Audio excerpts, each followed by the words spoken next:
Okay, for both of you. So they weren't picking us up? All right, good morning again from Monte Carlo. We have an incredible tournament going on. We're about to bring you a high roller event, which means it's 7,500 euros, and the winner gets 78,000 euro. It's actually a bigger prize money than the main event. And we're in the semifinals. We're down to 4 players. The winner of this match, KC Carlston and Mochi, will play the winner of Mark Olsen and Kazuki Yokota from Japan. It's possible we could have a all-Japanese final. By the way, Kazuki has lived with Mochi for 9 years. For the last 9 years, they lived together. Wouldn't it be something if they met in the finals? Mark Olsen and KC Carlston have other ideas about this, however, and hope to prevent that from happening. It's going to be a 15-point match, and it should be very, very exciting. The rules in Monte Carlo are they don't play legal moves, but in this situation they often do. Dice on the checkers are no good, and they both use the standard clock settings. There'll be 30 minutes on the clock with a 12-second delay. If you clock out, you lose the match, and we've seen that happen before here in Monte Carlo with some top players. We also saw somebody play a match yesterday with only 13 checkers, 2 world champions. They played the whole game with only 13 checkers.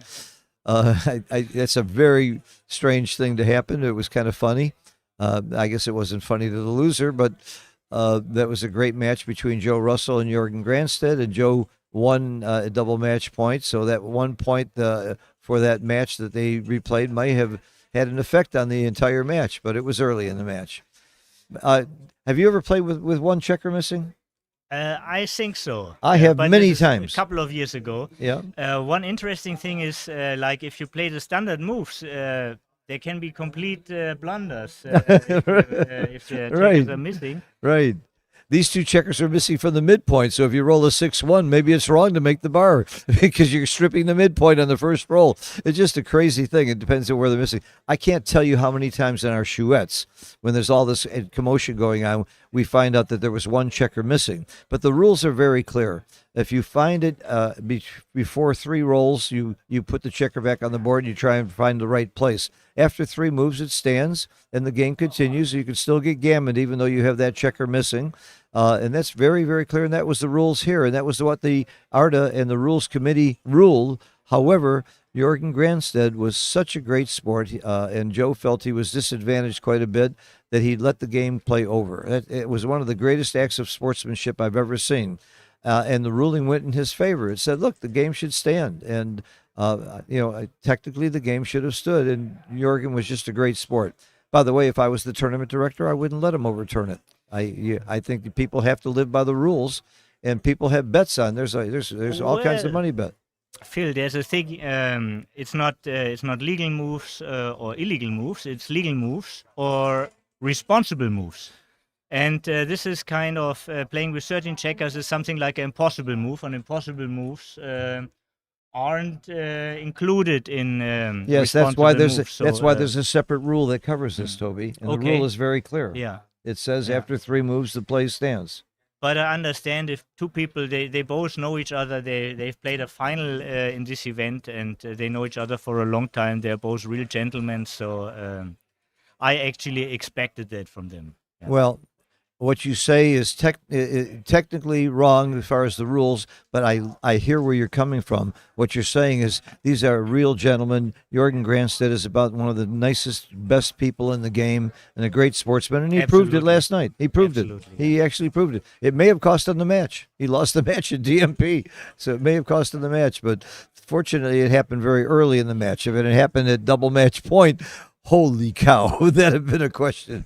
I'm so glad it happened early in the match, and it probably didn't really affect the outcome. But it was very interesting. One of the strangest things that happened. Another strange thing that happened is in the Open Championship semifinal, our good friend Thibault Thompson forgot to double at Post Crawford and lost the match.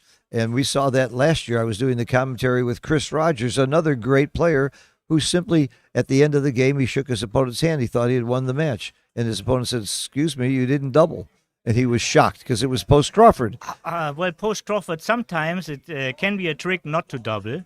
to suck a point out of your opponent while he has a free take. Yeah, but these were not trick scores. These were scores where the opponent had a free drop. I And understand. you must double on the first I roll. understand. It was just a total brain fart by both of them. So even the best players in the world, there's a lot of tension, and you're playing late, and I come back in the last match usually ends around 11 o'clock or midnight, and I come back in this room at 3 o'clock, and there's still people up gambling and playing. I think it's ridiculous if you're still alive at a main event, but I've seen it. There's just a lot of money action going on, a lot of other action, and a lot of fun stuff. I'm often playing late at night with a Kiko, or last night I played Ali. I taught him Bazooki and took some of his money. I'm so proud of that. Nice. I'm so proud. Here I am playing Oliver Squire, one of the best players in the world, and I beat him at Bazooki. Yeah, I've seen your picture on Facebook. Yeah, you'll always see a picture when I win. That's why you don't see that many pictures of me collecting the money. I'm going to take a quick stop and see if I can find KC and talk to him really quickly before the match. I've already given Mochi enough coaching. He thinks he doesn't need any more lessons from me right now, so he's going to try and try to remember everything I've taught him. But let me see if I can find KC real quick. Okay. So, folks, if there's any question in the chat, I'm happy to answer it. But there's no commenting going on because there's the game hasn't started. So please, if you have any questions or suggestions, I'm happy to talk a little bit. But other than that, we wait for Phil.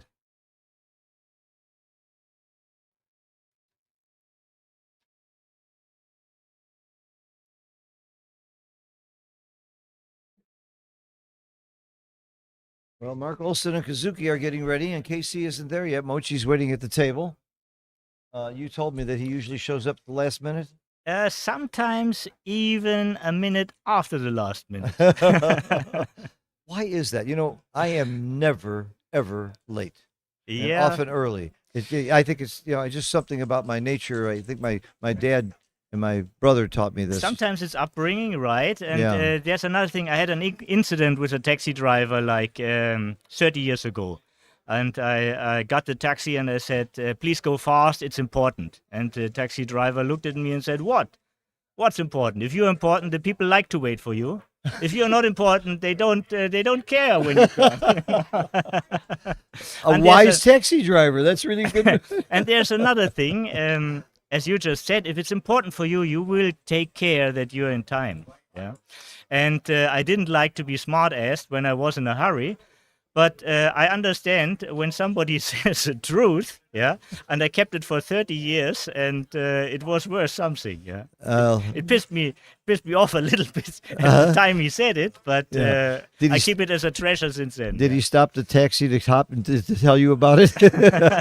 Well, he didn't start it all. He just, he gave me the speech and then he started. Oh, okay.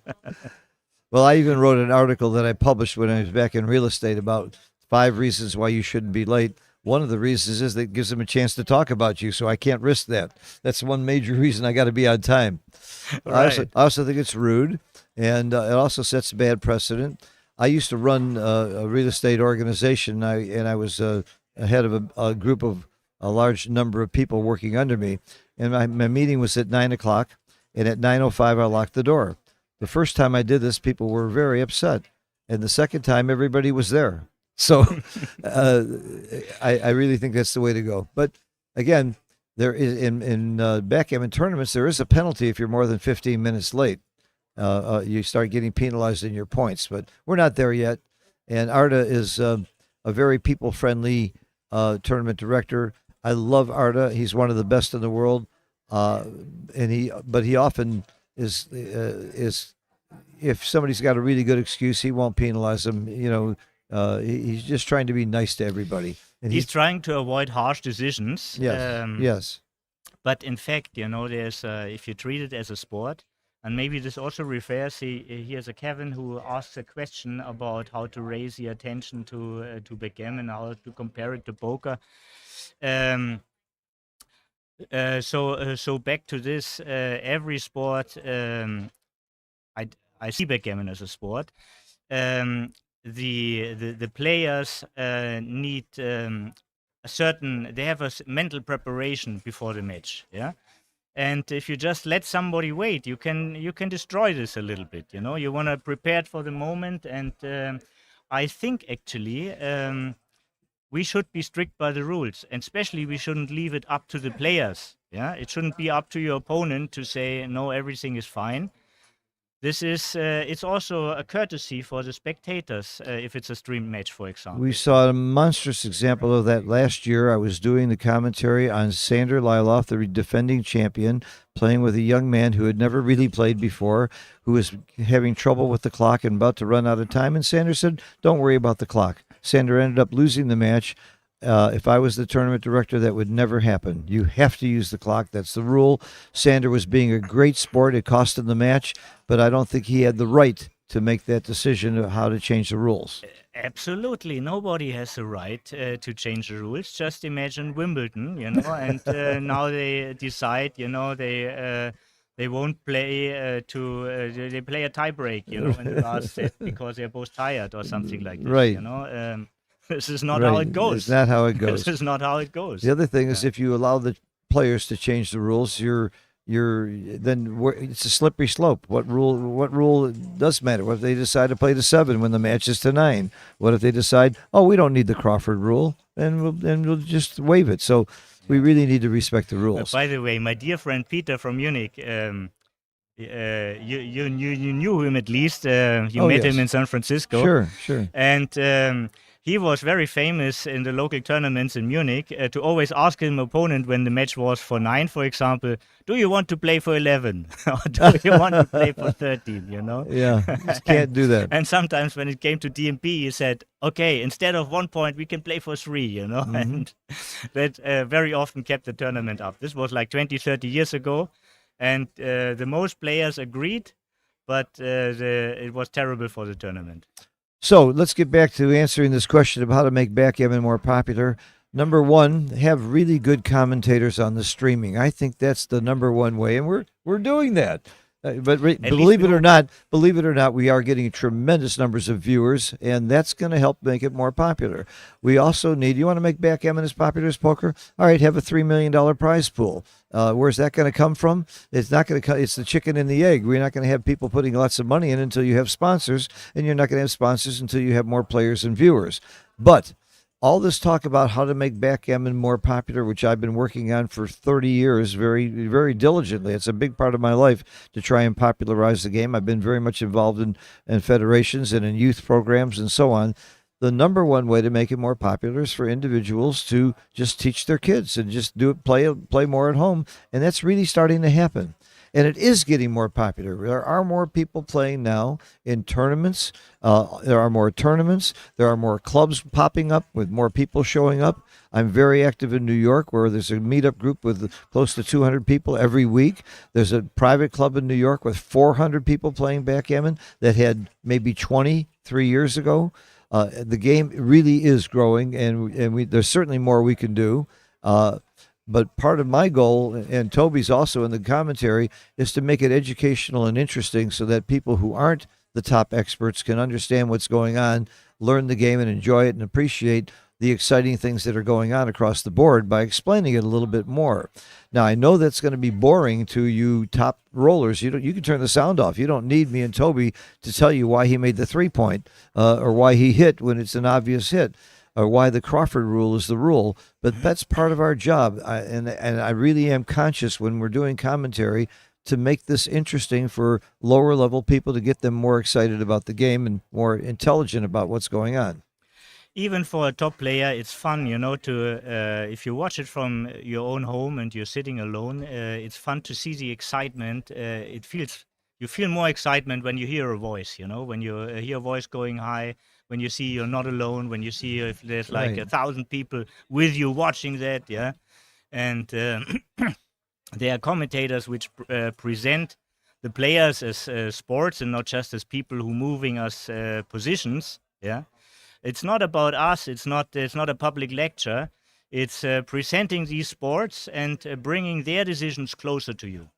And also, I think a little background about the players. That's why I wanted to meet KC, because I don't really know him personally.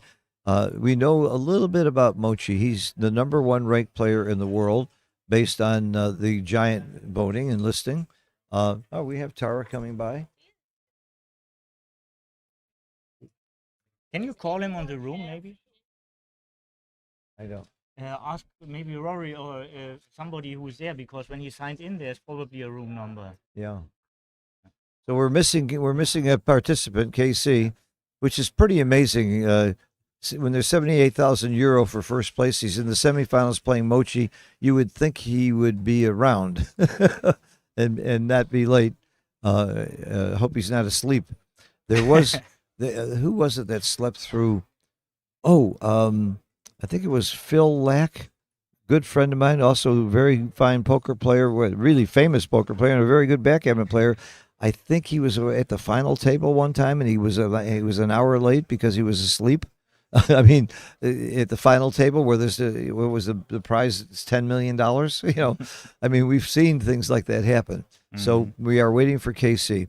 Now, let me tell you while we're waiting what's going on here. After this match, we will be playing the main event.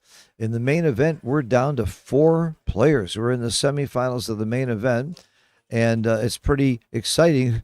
There's only one really, really top, well-known, famous player left in the final 4, and the favorite is Wilcox Snelling. And Wilcox is playing Hartman. And then the other semifinal are 2 guys. I do know Johan Mosaet well. He's played a lot from Sweden and a very, very fine player. I don't know Rezi, the Iranian wizard, is what they call him in the betting line. And Johan is certainly favored in that match as well. So that's our semifinalist of the undefeated. When we get to the final undefeated and that player wins as the undefeated bracket, he will play one more match for the championship to the winner of the defeated bracket, the fighters bracket they call it. So you can lose once and still win the championship and come back, and they'll play one match. Now, some people don't think it's fair to have one match, but the player who went undefeated gets a cash bonus for that. In the past, you used to have to beat him twice. That's what Jorgen Granstad did when he beat Joe Russell a few years ago to win the world championship for the 3rd time. He had to win twice. But I like this once because, number one, it's a more exciting final. And number 2, I think it's fair because the player who comes from the finals bracket had to win 2 or 3 more matches to get there, even though he had 1 loss. To make that clear, it's a system is always fair when it's the same to everybody. Yeah, so at the start of the this is tournament. A definition. Everybody has the same condition from the start, so this is right, fair. Yeah? Right, at the start of the tournament. The question is, how good does it display the sport? Yeah, that's another question. But well, it's certainly more exciting to have a final championship match instead of one that might be the final. And well, look at tennis, for example. You have like 5 sets. It could be like 3 sets over. It could be 4 sets or 5 sets. Nobody complains. That's true. Yeah. But I'll tell you what, the idea that they have Luke Van Allen, a good friend of mine, his grandfather came up with a cute idea. Mm-hmm. Let's have a tiebreaker. Let's make it more exciting by having a tiebreaker at the end. And that is probably the most exciting part of tennis, when 2 players get to tie and have a tiebreaker at the end. And that's what we saw last night with Russell. We were a double match point. That's our version of the tiebreakers. One game for the match. I had a pretty exciting tiebreak. I had an exciting DMP, and Denise from Zurich, who was watching us, just referred to it. It was in the first match. You see it when you go to Backgammon Galaxy, and it's on stream 1 first day. I won. I had to hit the last checker. He bared off already 14 checkers. Only 1 checker was left. And I had to win this game, yeah. And what is that? 3% odds? It's a little bit more, as we figured out, because a lot of people were asking. So I know that exactly. Yeah. It should be like 7.8. Yeah. 7.8%. 7.8. That's after you hit it. Right, and before it's something like 2. Yeah. Yeah, that's what I mean. Before you hit that shot, it's like 2% chance. And before I was not even sure to get any shot. Yeah. I mean. Yeah. Well, Steve Sachs, who I was been with for the last month, traveling all over the world before we got here. Steve Sachs won the Monte Carlo Open, and 1 second. Let me finish this thought. Steve Sachs won the Monte Carlo Open, and he's in the once defeated bracket here, so he's in the fighters bracket. He still is steaming because we played a practice match to 7 points, and we played for a little money. And I had 0.7% chance to win, and I beat him. And all these other matches that he's winning for all this money, I think he won $20,000 He was just the Monte Carlo Open, right? And he's so mad about the €100 that I won from him because I had a 7/10 chance, 0.7. That's backgammon. You're never done until it's done. Yeah, right. Yeah. No, Jordan is asking if it's the same KC like on the documentary, and I think on Amazon there's a documentary, and I think it is the one KC. Yeah, but apparently I haven't seen it, so I can't talk about it. Yeah. Okay, by the way, Toby mentioned something interesting. If you go to the Backgammon Galaxy YouTube channel, you can watch every match that's been played, that's been streamed. You can go through, and we're usually recording 3 matches. In fact, I think we are always recording table 1, 2, and 3. Table 1 and 2 have commentary, and 3 doesn't, but you can still see the matches. On table 1, we do have an XG feed. We have a young man from Israel that's just incredible at transposing the positions into XG, Ziv. And so you'll see the XG feed there. We will not have an XG feed. That's why I've got Tobias next to me. He's as good as XG. Tobias and I go back a long way. He lived in Chicago for. Why the heck were you living in Chicago? Was it to make money off of me? Being our chouette? I think I was the draw there, right? Well, why Chicago? I didn't come to make money from you, but Matt Kongaya, a lot of people know him. He's a great player. He's really one of the best. This is not a friendly saying. This is just a fact. Yeah. I was doing business with him in Tokyo, and he said there's a daily game in Chicago, and I said, well, all I need is a daily game. That's all I need. I need to have a place where I can play every day. It was my chouette for 30 years, and I was so happy to have you and Matt Kongaya join us. It was really great. And somehow it became my sweat when I entered. That's right. Well, I showed up and they said, the game is over. You can go to another place. There's no more shoe here. Well, when I invited you to play and Matt invited you to play, we had no idea you were that good. If we did know, we wouldn't have told you where the chouette was. But we had a lot of great times playing, and afterwards, and Chicago is a great town, and we had fun at dinner. We had fun lots outside the chouette. It was great to have you. We became great friends, and I have tremendous respect for your game as well. I learned so much from you while we played, not to mention learning from Matt Kongaya as well. Yeah. So I took Matt Kongaya to his first tournament. He got out of college, and he was new to the game. Nobody knew him. And I took a drive from Chicago to Minneapolis with him, and he won the Open and the Masters. And from then on, people knew the name and eventually became good friends with Falafel, who nicknamed him Genius, which is the right name for Matt. Yeah, because he really is a genius in many ways. He was a great chess player. His math skills are great. And he's become a good friend of mine as well. He has personality is always part of a sport, and his personality is just made, to see things unbiased and to learn, to absorb, and to perform. Yeah. He's made for that by his personality. Of course, he's a great hardware. He's super intelligent. But that's not enough, Dedication is number one. Yeah, intelligence, of course, helps.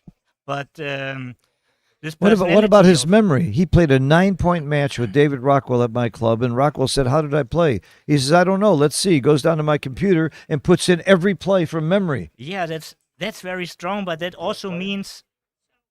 Give us a second. Okay. The update is Casey has not shown up. He's received 2 penalty points, and I think that's great. You have to penalize people when they don't show and they're late. We were talking about this earlier. What if Mochi said, "You know what? I'll be a nice guy and not give you the penalty"? That's not fair. That's not right. There are lots of money being bet on this. He simply doesn't have the right to do that. I don't think he should have the right either. But that's what happened last night with Jorgen, and I don't think he had the right either. But I think you have to live by the rules, whatever they are. It shouldn't be left to the players.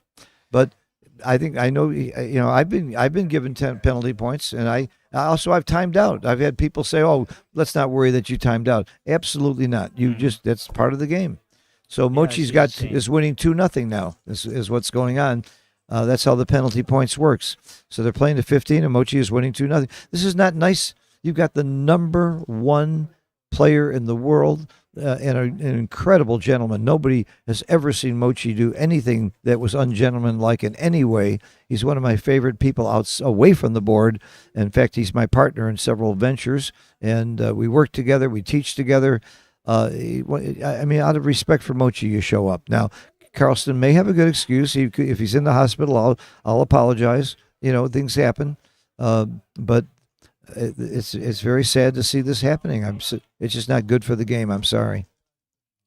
I'm sure it's something beyond his control, and maybe I could be out of line. Maybe he got in a car accident. Who knows? We'll see. I hope he shows up soon, though. Losing 2-0 to Mochi is a big spot. I'm telling you. And by the time he gets here, it may be 3 or 4-0. That's not a little bit of a penalty when you're playing a guy like Mochi, who's going to take advantage of every single checker play. Yeah, unfortunately, I think it also happened yesterday between Sender and El Daftari. Sender asked to be late, and then he came like almost an hour late, and this puts also pressure on the people if you ask them directly, because what should they say? A celebrity asks them, they're not sure. They want to be friendly, but it should be always the case of the tournament organization, in my opinion. We have a question here from Oliver from Germany, and he wants to know how many professionals are around. And I know, Oliver, you come from the golf scene. I don't know the golf scene so well. I worked in the BMW Open in Munich in Eichenried like 30 years ago. So I think it's similar like in all sports. There are some very well talented people, but they are not on the very top. So they can barely just cover the costs from their winning. And very often what you call the people professionals is like profession doesn't come from profit, it comes from a calling. This is like the meaning of the word, like you just have to do it. They dedicate the life for it, and it's their passion, and this is for the most professionals. And well, I think the first question is, what's the definition of a professional? In golf, if you have a PGA card, you're a professional. And I looked this up not too long ago. There's about 7,500 professional PGA card holding golfers. They're professional. They're professional teachers. They've been accredited. They're professional. In backgammon, there is no accreditation that says you are a professional.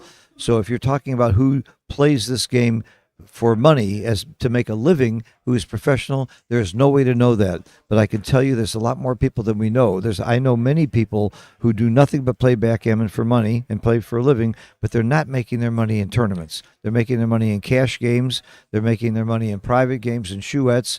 I'm a professional. I make most of my money teaching, and I'm a professional backgammon player and teacher. I certainly don't make a living playing backgammon. There aren't too many people that could make a living in tournaments. I'm sure Mochi has made enough money, especially one time in Monte Carlo where he won both the World Championship and the Super Jackpot. I think he walked away with a couple $100,000 that day, but that's rare. As Toby said, just to cover your expenses is tough from tournament play. But side action, I'm not going to name names. I know at least 20 people who do nothing but play backgammon for a living and make a good living at it. Now, some of those people are also sports bettors and augment their income in other ways. They already had money, they retired from other jobs. But the number of people that really professional by making a living playing backgammon is very small. Well, as I said, there are different definitions of being professional. Yes. Yeah. The one for money is very simple. You just have to find a market. If you don't need to be a great player. If you find a market for your backgammon product, you can be a professional living of it. Yeah. But in the kind of being called a professional, we mean people who dedicate their life for it. And if you are ready to suffer enough, you can be a professional. after a certain level, you know. Yeah, Mark Olson's a professional. He's a great top player. He makes money playing, but he also runs Backgammon Galaxy, runs this tournament. He's involved in selling the products on Backgammon Galaxy. He's certainly a professional. He dedicates his life to making money out of backgammon. I do too, and I have several friends who do. By the way, one of the biggest money makers I know consistently is a very poor player. He's just not very good at all. But he found the right games. He found people who are worse. So Are you talking about you, Phil? well, believe me, if you see me at a table playing for any kind of money, unless I'm playing one of my fun variations like I did with Ali last night, Yeah. you know I'm the best player at that table. If I'm playing. And in our Chouette in Chicago, I was far from the best. We had you and Macco and Geyer, but I was good enough compared to the other players to walk away with a profit. I just know you. I mean, you like to make these jokes. It's your narrative, you know. But you are a very fine player. Thank I know you. you very Thank well. you. You know, I Thank you. always had respect for your game and for your knowledge. I mean, I wanted to know what you know. You know, Toby, I you would be much better. didn't have to say that to keep taking my money. I was going to play you anyway, but that was very nice of you. So I bet you we're at 3 penalty points now. It's a shame. I hate to see it. Between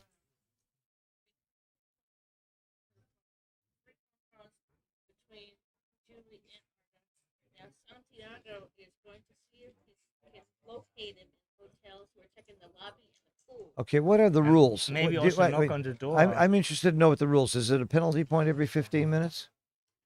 I believe that's the rule. Yeah. Okay. Now, at what point is he forfeited? That's the real question. I need to know what the rules of the tournament are, because in most tournaments, after a certain number of points, you forfeit the match. It would be a shame to see that happen. And even Mochi doesn't want to win that way. Mochi loves to play, loves to compete.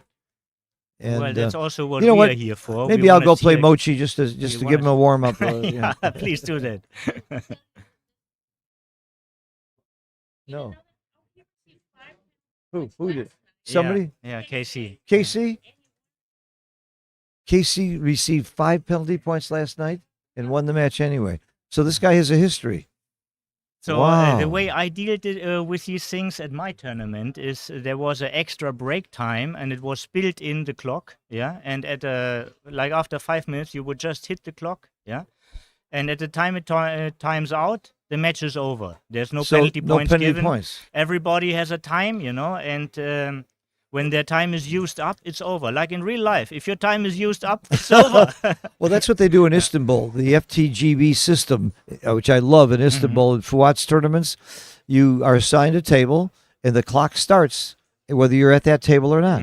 And if you're late, that's tough. There's no penalty points, and you may end up playing with 1 minute on your clock the entire Right. match. I think this was actually developed. I saw this also the first time in Cyprus when Fuad and Shiva run the tournament together, and they both contributed a lot to the game in rules, in organization, They're wonderful, in ideas. wonderful. Yeah.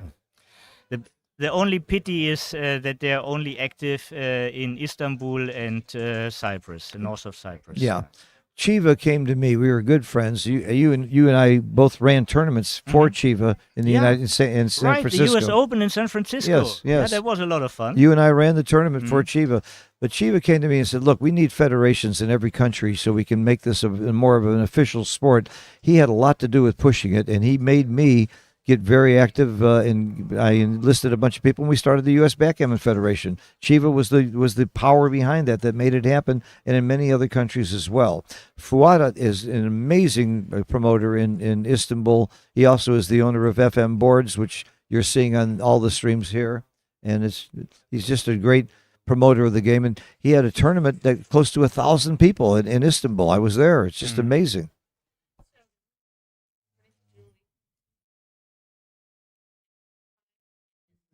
Until you have hit 50% of the total match points at that time, still no show, then the match is Okay, you get 1 penalty point every 5 minutes, according to Julie.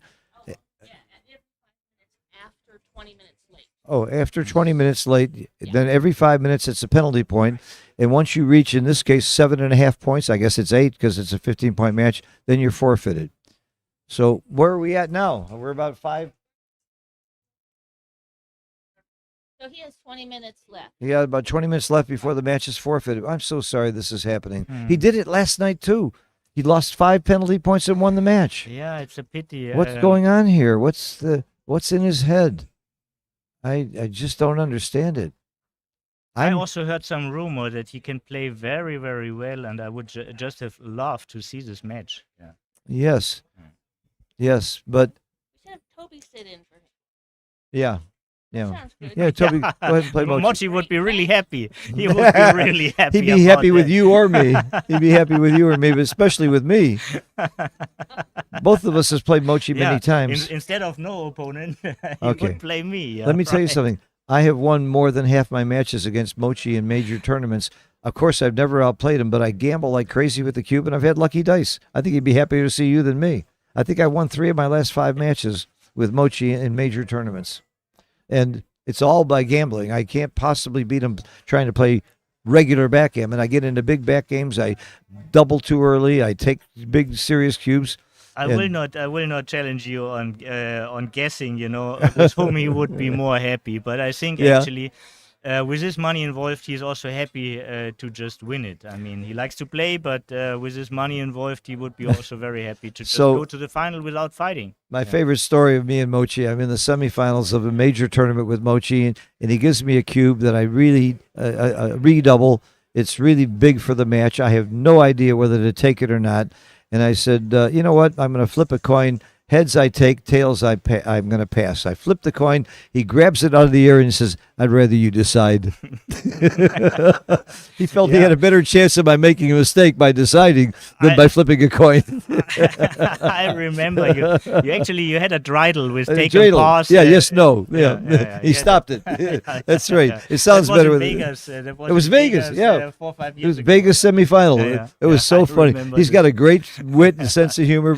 Mochi has a mind that it's not an accident that he's the top player in the game. By the way, I have to shout out to Dirk Schiemann, who in some ways deserves the title of number 1 on the BMAB because he has the highest, the best ranking for PR. He just surpassed Mochi in PR to become the number 1 Super Grand Master. And Dirk is one of my teachers from the Backgammon Learning Center, as are you, Toby. They're very proud to be associated and affiliated with people like you and Dirk. But Dirk wrote a new book. His older book, The Theory of Backgammon, is way over my head. It's really complicated, but it's beautiful. If you really love the game, you should read it. But the new book, To Hit or Not Hit, is just sensational. It is so practical. It's already helped my game tremendously. I'm using it in my lessons. I'm using examples from it. One of the biggest problems we have in backgammon is whether you hit or not, and when do you hit and when do you don't hit. It's really hard for me not to hit. I just like it so much. It just feels so good to put that checker on the bar, and it's so wrong in many instances. And you just If I can do a little bit advertising right now. I mean, there was a spoiler about Dirk and his book, and actually in about a week there's a new tournament coming up in Germany, and he will be one of the commentators. I will be a commentator too. So if you're interested in more, if to hear from him or to hear from me, please stay tuned, switch in, and be part of it. God, that would be to have you and Dirk. Dirk and I spent quite a bit of time together in Turkey, in Istanbul, and in the Bahamas, and in the United States when he visited. So his English is great, like you. And he says that stupid accent, but otherwise he sounds very intelligent, and his insights are amazing into the game. Dirk was one of the top, I think he was number 2 giant or 3 giant for several years. Gave up the game for poker for many years, and like a few other players that we're seeing, David Wells come back from poker, and Sander and many others. Poker is not as much fun as backgammon. It's not as interesting a game. The only reason to play poker is there's more money in it, and they're here because they really love the game. I play poker too, and every now and then I play, and I can't tell you how bored I get waiting for a good hand. And the only excitement in poker is if there's enough money bet. In backgammon, every play is exciting. What should I do? How should I play it? You don't have that in poker or any other game that I know. That's why it's my game of choice. Okay. Amen. Yeah. This is very sad that we may have a forfeit here, or a match starting very lopsided. How can this happen? And he did it last night, so he should know what happens when you're late. Wow. Let me do you can go to, while we're waiting if you want, you can do a split screen or open another browser and go on and stream one and watch Mark Olson play with Kazuki. Now, you may not know Kazuki, but he lives with Mochi. His PRs are equal to Mochi. He may be, when you say who's the best player in the world, Mochi pops out of your mouth, but you also think about Kazuki. And the other one you often mention is Wilcox Snellings, who is going to be in the semifinals of the main event. Yeah, it reminds me. Your good friend Joe Sylvester, he won the world championship in the 80s, I think, if I call it right. And there was a newspaper in the US, and they asked him, are you the best player in the world? And he said, I'm not sure I'm the best player in my house, because he was living with Frank Talbot. That's and right. For Mochi, it's just the same. He's living with Kazuki. So probably if they would ask him. But back then, there were no measurements of play. There was not XG. You didn't have any way to measure their skill level. So he's not showing up. Mochi's going to win by default very soon. Very soon. I'm sorry. I'm sure, Kenji, you're sorry to hear that, right? Yeah. We may have an all Japanese final. Japanese final. How's Kazuki doing over there? He's winning? No. He's I losing. have a screen here. Huh? I have a screen. Oh, here. really? Yeah. I have a screen. So Mark Olson is beating Kazuki. Yeah. And Mark Olson is a grandmaster as well, and fantastic player. It would not be an upset for Mark Olson to beat Kazuki, but right now. By the way, please give me a word. Behind us is Kenji's son. Yeah. And he's one of the reasons we see so much success from Japan, because he put a lot of effort to make the game popular there. And he also helped a lot of people to play more, to give them action. He is always up. He's always helpful. Yeah, I remember great parties for Kiko. I've seen pictures of great parties for Mochi when they did the World Championship. And behind all this is Kenji-san. Kenji, thank you very much for your engagement. Absolutely. He's for one of the main Backgammon. reasons I go to Japan, so I can go to Never Never Land. He has a bar. We've had more fun there. He started the Japanese Open, which is a great event, and there was always a catching line, meet Kenji, eat sushi. Yeah. That's right. Yeah. Make the world. Right. Very good. Yeah. And Kenji always takes us to the best Japanese restaurant, maybe in the world, Seito. Hiro's son, Hiro dreams of sushi. Is it Hiro? Yeah. Yeah. Hiro dreams of sushi. And so it's just a lot of fun to be in Japan. It's a tournament that I try to make whenever I can. And I had to miss it this year because I had some very important business going on with my family. Otherwise, I would have. Yeah, and I it's would have such been an there. amazing country. I mean, even if Oh. you're not into backgammon, you should go there. But if you're a player, always visit. It's usually at the beginning of May every year. Yeah, if I get it right, Kenji-san, right? Right. Beginning of May. Beginning Yeah. of May, yes. Yeah. Also, So we have in the October. No, November. okay, there's another It's one, not- but the big one is big one is in May, and May is also usually the end of Sakura, which is a great time also to be in Japan. Yeah. To summarize, you probably would not see Mochi and Kazuki here today as top players and Michi and others if it wasn't for Kenji's promotion and support. I absolutely agree, and they both would too if they Yeah. would be here. Yeah. You know, it's one Thank of the you, Kenji. secrets. Yeah, thank you. Without Kenji, no backgammon in Japan. That's right.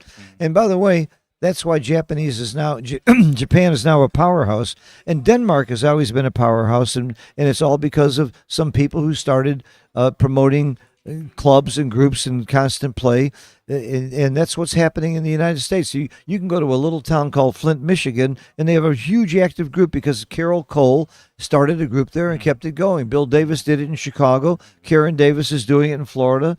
All it takes is some people. You want to talk about how to grow the game. It takes some people to consistently become leaders and promote it locally, and it grows from there. And that also needs a personality. It's not that simple, you know. You need a warm, welcoming personality who is not into ruling the market, but into raising the game. Yeah. And sadly, not everybody is that way, but there are some treasures, and Kenji is certainly one of them. Absolutely. You are too, Phil. You're too. Thank you. I do what I can. I've done a lot to try and bring young people into the game, and I think it's helped. I see young people that I've coached and promoted at starting to come to these tournaments. The problem with young people, they say that They say we need to have more young people at the tournaments, but think about it. I wasn't going to the tournaments when I was young. I had to make a living. I was raising my children. It was hard to go to tournaments and spend too much time. It was only after my children were out of college, into college, and I could start traveling and really get active in the game. So it's fun to teach young people. It's fun to have them around, but it's not easy to have them play consistently because this game, especially a tournament, takes a whole weekend. You have to travel. It's not going to happen with 20 and 30-year-olds that much because they have to make their living. They have to raise their families. But that's why you see mostly older people at these events. It's not because it's not attractive to younger people. Well said, yeah. So somebody says, I hope Casey is okay. The fact that he was late last night and took 5 penalty points and late today seems to be a pattern. So my guess is just he's not being responsible. I'm sorry. If he is hurt or something else, I'll apologize. Actually, there's the history of the game. This was never be trouble, like 20, 30 years ago, schedule meant nothing. That's right. I mean, I remember the people were locked in a room, and after 3 days they let them out again, and it didn't really matter what happened in between. They didn't use clocks for crazy. You could have a match. Steve Sachs took a half hour on a 3-1 opening move one time. Yeah, no schedule, no clocks. Yeah. And that did harm to the game, and we are about to fix that. And I think his active time were when everything was in chaos, and now it's hard, of course, for these people to adapt to the rules. Yeah. Well, the other reason we have to have a schedule is you got to run a tournament. We want people who are scheduled to come and see streams. They wanted to see Mochi play at this time. They want to see the high roller event next. The main event next. Wilcox Snelling, people all over the world want to be there, and you have to have things work on schedule for people to make it. Absolutely. I mean, time is the most important value. Time is the most important value. What else you got? You're here, you have time, It's like my favorite saying, what one frog said to the other, time's sure fun when you're having flies. Well, I think we're about to see a forfeit, and Mochi move forward, and even Mochi doesn't, I'm sure, is not totally thrilled about that. It's nothing wrong with getting to the finals of an event where you win 78,000 euro. I would be happy to take the forfeit, but I know Mochi would love to play. He just loves the game. That's a guess, Yeah, That's yeah, a guess. yeah. Deep down inside, a win is a win. Yeah, a win is a win. Let's say he has like 70% of advancing here when they play, Yeah. Then this is worth like 30% of. He just made 20,000 euros at least, is what you're saying. You figure the equity. So I think he made like maybe 30,000. Yeah. Plus the fact that he's going to be a favorite in the next match, no matter who he plays. Yeah, 30. Yeah. 15, he's a favorite. 15, he's a favorite whenever he plays. Yeah. So he's not opposed money. I know that. No matter how much he makes a living playing backgammon. Man, he is. He has like 3 kids, and he likes money. Yeah. By the way, he was accepted to the top college in Japan and dropped out of school to play backgammon. How do you think his parents felt then? I would have killed him. I would have killed the kid. Actually, and look what happened. Look at the result. Actually, I read there was a couple of years, there was a story about that on Facebook. Somebody was bitching about Mochi and how healthy of a lifestyle that is, that he chooses path. And he said he was very happy to get all the support from his family. Yeah. Wow. And when you say how healthy a lifestyle it is this any less valuable than a financial manager who's just trading money and taking a cut? It's, sports and art are a essential part of society. I agree. And I agree. We need people who dedicate their lives to elaborate and develop the game and to see what's possible in the moves and to know more about the decision making. So it's a valuable contribution to society. This is how I see it. And by the way, Mochi's contribution, and the reason he's the #1 giant, is not just because he's the best player, it's also his contributions to the game. He has set the bar on sportsmanship very high. He's been a role model for all. He's written books. He shares his knowledge openly with anybody, anytime. He does wonderful commentary. He's written an incredible book that you should read that he wrote with Mark Bachman-Olsen that came out a couple of years ago. And he wrote the first half of the book, which is absolutely amazing. And he's just a great role model for all of us in this game. Okay, KC is a child? No, he's not a child. He's, what, you say he's around 50 years old or so? Maybe I say maybe 50 over? plus, 50, 50 plus. plus, yeah. Definitely not 70, Yeah. but he's definitely over 50. Yeah, this is really sorry, I suggest you go to stream 1 and watch a great match between Mark Olsen and Kazuki. Yeah. And keep an eye on this match if it I happens. don't want to piss you off, but you're here for backgammon and we can't show you anything. Yeah, I'm going It's to take not a our little fault. break. Yeah. But we'll be back shortly. I'm going to be on stream 1. I'm going to have Wilcox Snelling. It's going to be exciting. Yeah, that, About one more minute. 33,600 euros he's giving away by forfeiting. Wow. Well, he's giving away the But chance I know. for 33,000. It's Yeah. not like he's giving away the 33,000. He's giving away the chance. So To win so it's a little 78,000. bit, yeah. Yeah. It's very sad. These things happen. These things happen. I hope he's okay. I hope he's just overslept or something like that. But To what I know, we it wish doesn't him the hurt best. him financially, but it's a pity. Still, it's still a pity. yeah. Yeah. Well, again, we'll see you at 2:00. We're scheduled for the other matches. I'll give you again a recap of what they are. We'll have Wilcox playing Hartman on stream 1, and I'll be doing the commentary there. Johan Mozad on stream 2, playing Rezai from Iran, and those are the semifinals of the Undefeated. It's official. We have a forfeit. The match is over, guys. Very sorry. Yeah. So we'll be back at 2 2 p.m. p.m. Mm. Okay. So we're going to cut the stream off. Leave it run? We'll Oh, Yeah. good. Can I sing and tell jokes? I mean, you can leave or stay as long as you want. I Do want whatever you want. to interview Mochi and see how he feels about that match. Okay. And Match I'm played. off. Thank you for having me Mochi here. played at 0. Will you join me at 2:00? Are you available for the Wilcox match? I try my best. I see if I can make it. Let me know, because I think otherwise it's like 80%. otherwise I'll get somebody good. Okay. You humble me again. Yeah. Okay. Maybe I can interview Mochi.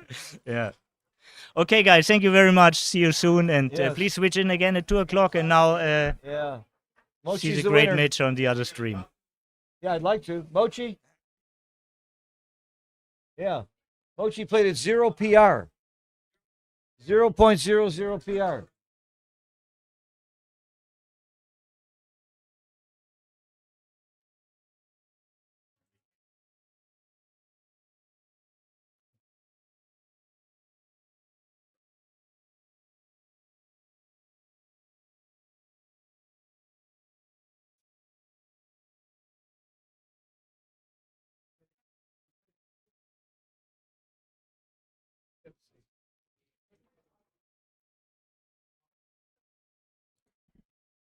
I'm very proud to have Mochi with me, who just played his best match ever. He played at 0 PR. He was impeccable in every way. So, how do you feel about winning $30,000 without moving a checker? 30,000 euro. Well, I mean, I don't know. I was a little disappointed that he didn't show up, to be honest. I prepared, I focused. So even if he was delayed, I didn't want to lose my focus. So I was just sitting and, try to be like in the mode, but he didn't show up. I wish he's okay, because I was thinking about any possibilities that, say he's sick, he can make a phone call, right? Say his mother died, he can make a phone call. So only possibility is he got like car accident or something. I wish it didn't happen to him. You know what I mean? Very cool. We were saying the same thing. We Yeah. hope he's okay. Yeah. We hope he's so. But Yeah. he had 5 penalty points yesterday. Yeah, but somebody told me that that's because he wasn't aware of the schedule, and so I don't know. He must know the schedule now. You know what I mean? Oh my just- God. He's not stupid, right? He cares because he Yeah. showed up for the Yeah. last 8, right? He beat David Wells. Yeah, he beat David Wells in a tough match. It So never happened to me actually, but I'm playing backgammon for like 25 years, and it never. It's first time in my life that I get penalty point maybe once in 10 years, uh-huh. and maybe I gave a penalty point because I'm delayed, maybe once in 10 years or something. Uh-huh. But it never happens that I just won the match, except like last chance, and people just don't show up. That I understand because people just have to leave for the last chance. You know what I mean? I know exactly. So let's focus on the positive things. You're going to play the winner of Mark Olson and your good friend and close friend Kazuki. Mm-hmm. Right now, Mark is leading in that match. Okay. I know you'd love to play either one of them, but it would be more exciting for you and everybody to play Kazuki to see an that's all-Japanese final. I mean, is there anybody in the world whose game you know better than him and he knows better than you? Well, That would be quite a final. I and Kazuki lives together for 9 years now. Uh-huh. So we are practicing together. We, live together. Everything. I am very improved because of him, and he's probably improved because of me too. I'm sure. And I will be very, very excited. And even before anything started, we, thought about it. Oh, we can meet the final. You know what I mean? But on the other hand, Mark is a good friend of mine too. So I just wish they're a good match. What can I do? It'll be a great match. It'll be exciting. I can't wait. I can't wait to see that match. Very shortly, we're going to have the semifinals of the Open Championship, and Wilcox is playing. I'll just show you the lineup. Obviously, Wilcox is the favorite. Here's the 4 remaining in the Open Championship. There's no question Wilcox would be the favorite of these 4. Yeah. Do you know much about Hartman? His Not opponent? really, but he must be a very experienced player. I have seen him many, many times. And it's backgammon. It's only 17-point match, right? Yes. Yeah, okay. So 17-point match. Anything can happen. yeah. What about the other match? Do you know either of these players? Mozet is a very famous player. I from know Mozet Sweden. well too. I don't know the fella from Iran. I don't know him either. I have to see his face. Okay. Mhm. Okay. But anyway, gonna be a good match. Yeah, you're out of it completely in the championship, huh? I am out of the completely. That's it. Yeah. That was amazing. You and Michi both No, lost it's in the not first amazing at all. round. It's common in backgammon. Yeah. Well, for my defense, I at least won like 3 matches in the second chance. Then I lost. Okay, so you gave it a good fight. Yeah, I mean, I did my best. And here you are in the high roller event, which is there's more money in this event than there is in the championship event. I know it's not about money, but to me, it means something. It's not a bad thing to win €78,000 if you win the next match. Yeah, That's I can use exciting. money. Yeah. So will you and Kazuki hedge, or is that none of my business? It's not your business. I know that.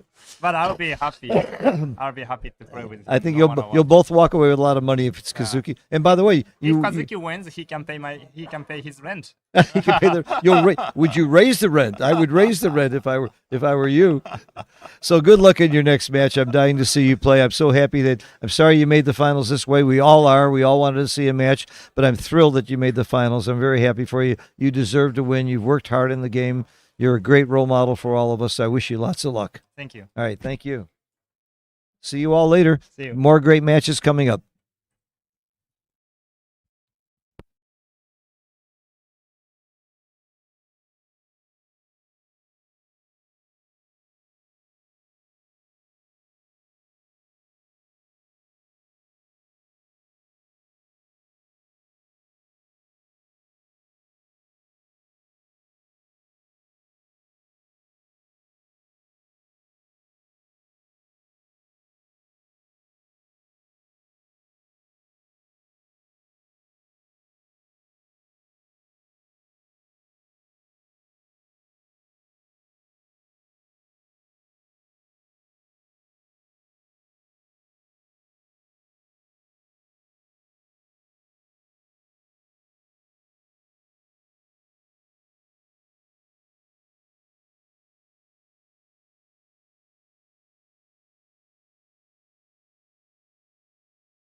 Thank you.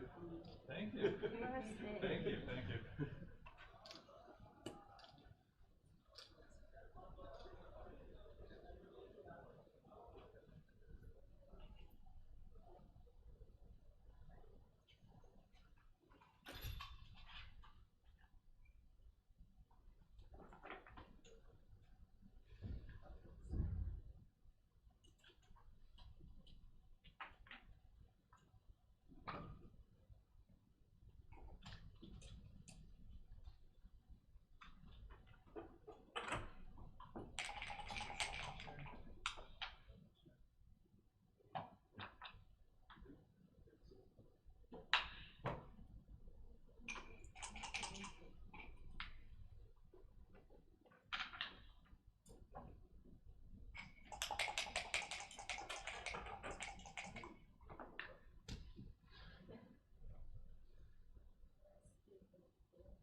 Oh, do I get this?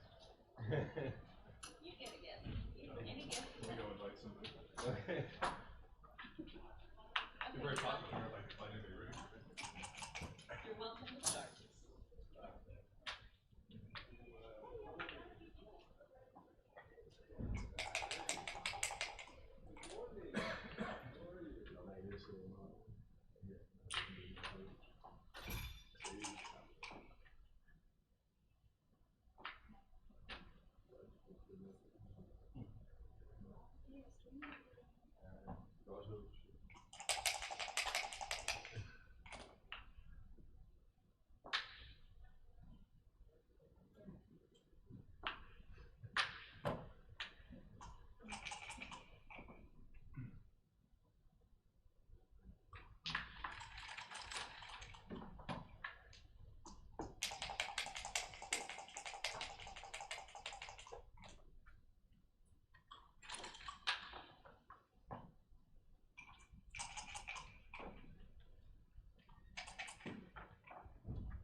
Hello, folks. Bill Riles here. Another hectic day of matches and organization of matches and what have you. So we're fixing to begin the Undefeated Brackets semifinals on stream 1, which will follow the Mark Olson Kazuki High Roller semifinal. As soon as that's over, Wilcox Snellings will play Stefan Hartmann on stream 1. Phil Simborg will be doing that commentary when that starts. And over here on stream 2, I'll be doing the other semifinal, Undefeated Bracket semifinal. Johan Mozed from Sweden versus and I will apologize for pronunciation of the second name, but I assume it's Ali Rezai from Iran.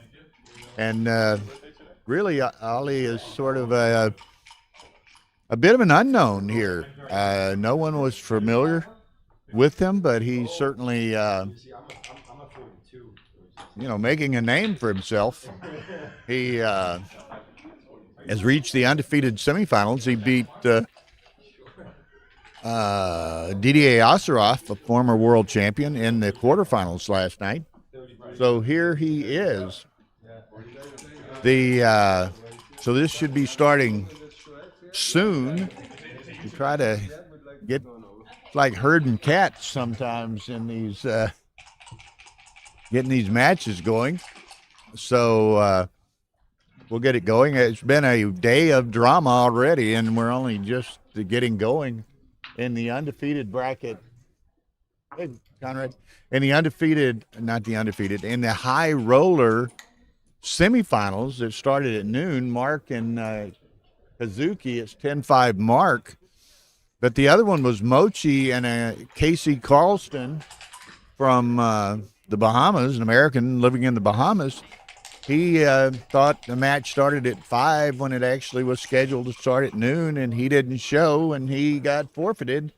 Okay, just letting you know that they're getting their pictures taken. Okay. Okay, so anyway, Mochi won that semifinal on a forfeit. So Mochi will play the winner of the Mark Olson Kazuki Yokota match. That final will be at 5 p.m. Here, Tara informs me that, as is custom, they're getting some pictures taken with Arda and whomever with these players prior to the beginning of their match. So Arda will be bringing them to the playing room or the streaming room, which is independent of that, on shortly. Now on stream 3, which is a stream without commentary, we have a second chance round of 32 match between Chris Trencher and Sander Leilhoff, and that has started on stream 3. So that'll be a nice and entertaining match. And there's a fourth table in the streaming room without a stream on it, but without a camera on it, but it's part of a quiet, kind of a quiet space. And another second chance round of 32 match is being played there. That's Akiko Yazawa and Petko Kostadanov.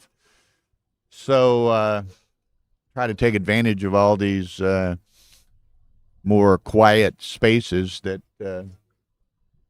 are available. So anyway, again, looking behind me, I don't see Mozet. Well, I saw Mozet in the room there a while ago. Mozet and Rezai, but it's kind of interesting, all week continuing here. There are being a betting, gambling mecca of some sort, as well as a playground of the rich and famous. Morton Holm is making book on every match and every tournament, and also not only every match, but ultimately who will win the various tournaments. And they just they didn't have much or any historical data on Ali Rezai, so they've kind of been struggling with that a bit to establish some reasonable odds. So we shall see. But Mozet is a heavy betting favorite over Ali Rezai. Mozet's the heavy favorite. And similarly, not as dramatically, but Wilcox Snelling's is favorite over Stefan Hartmann. And if the two favorites, Mozet and Snelling's, wins, then Snelling is a bit of a favorite over Mozed, would be a bit of a favorite over Mozed, not prohibitively so, but still yet a favorite. So right now, by virtue of the bookmakers and people in the know, for the most part, Wilcox Snellings is well positioned to perhaps get to the finals on Sunday. So it'll be interesting. The two winners here, Mozed Razai winner versus the Snelling Hartman's winner, will be at 10 p.m. tonight. And that is the big equity swing match of the tournament. The winner would go straight to the finals on Sunday. So the winner is guaranteed, and one gets a 5% cash bonus from the prize pool, and is guaranteed at least second place by going to the final on Sunday. The loser of that match tonight falls back into the quarterfinals of the second chance bracket. So that loser would have to win 3 matches tomorrow to get back to the final. So it's and the money difference is huge. Not only the path back to the final, he has to win 3 matches tomorrow, but the guaranteed money by going into the quarterfinals of the second chance bracket drops dramatically, and he has to work his way back up. The approximate strength of Ali, I don't know, Thomas. I've not had the opportunity to see him play. He's, he played a pretty good match, according to Tara and others who saw it last night against Didier Osirov. He, in a little bit, it got to DMP, and then we thought Didier made a bit of a, how shall we say, tactical blunder at the DMP game. He was fairly well behind in the race, but chose to race rather than hang back for the, potential contact or shot, and almost effectively conceded that match by running when he did. So I don't know. I mean, Razai's won 6 matches, I think, maybe, against some pretty strong field. It was kind of interesting, though, from the the original bracket alignment of 226 players. Just by virtue of the random draw, the top half of the bracket was considerably stronger than the lower half of the bracket. But even considering that, the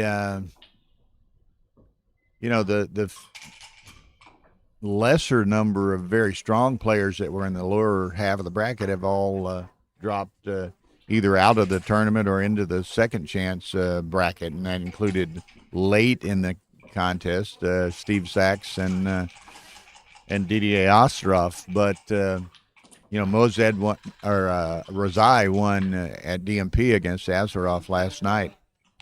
Mozed beat Chris Rogers of the UK in the quarterfinals last night. Mozed's been around a long time, very well respected and good player. I think this is probably the deepest run he's made in Monte Carlo, but typically he is, at Monte Carlo every year. And, of course, he was in Stockholm, 2 or 3 weeks ago, whenever the World Team Championship and the Swedish Open Individual Championship occurred. So I know him casually well, I guess you would say. A very nice guy. And it's interesting, I was in a conversation of a group of people, including Johan, the other day, and I think apparently he was born and spent the first maybe 6 years or so of his life in Iran. So he has Iranian heritage. Razai, Ali Razai is from Iran. Apparently, Mozed was telling me I guess his father was Iranian, his mother Swedish. So at the age of 6 or somewhere in that range, he moved to Sweden and has been there ever since. But so kind of an interesting Iranian connection between these two players. Again, I think this is to my understanding and most people's understandings, he is it's his first major international tournament, and here he is in the undefeated semifinals of the World Championship, and certainly, he's already cashed. I mean, if he were to lose this match, he drops into the quarterfinals, so he's guaranteed 9th through 16th, I think.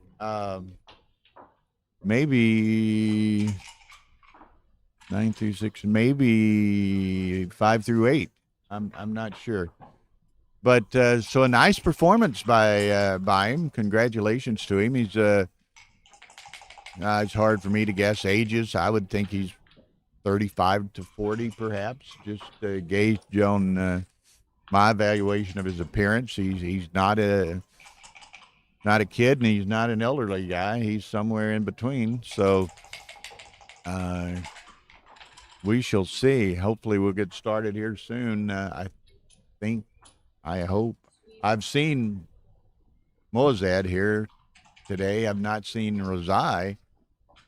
We've had the drama of a forfeit. I see Arda just come in and get the flags, so he's going to do his traditional little parade from the director's table to the across the ballroom to the private room, the streaming room, and he'll announce the players and then guide them to their playing station.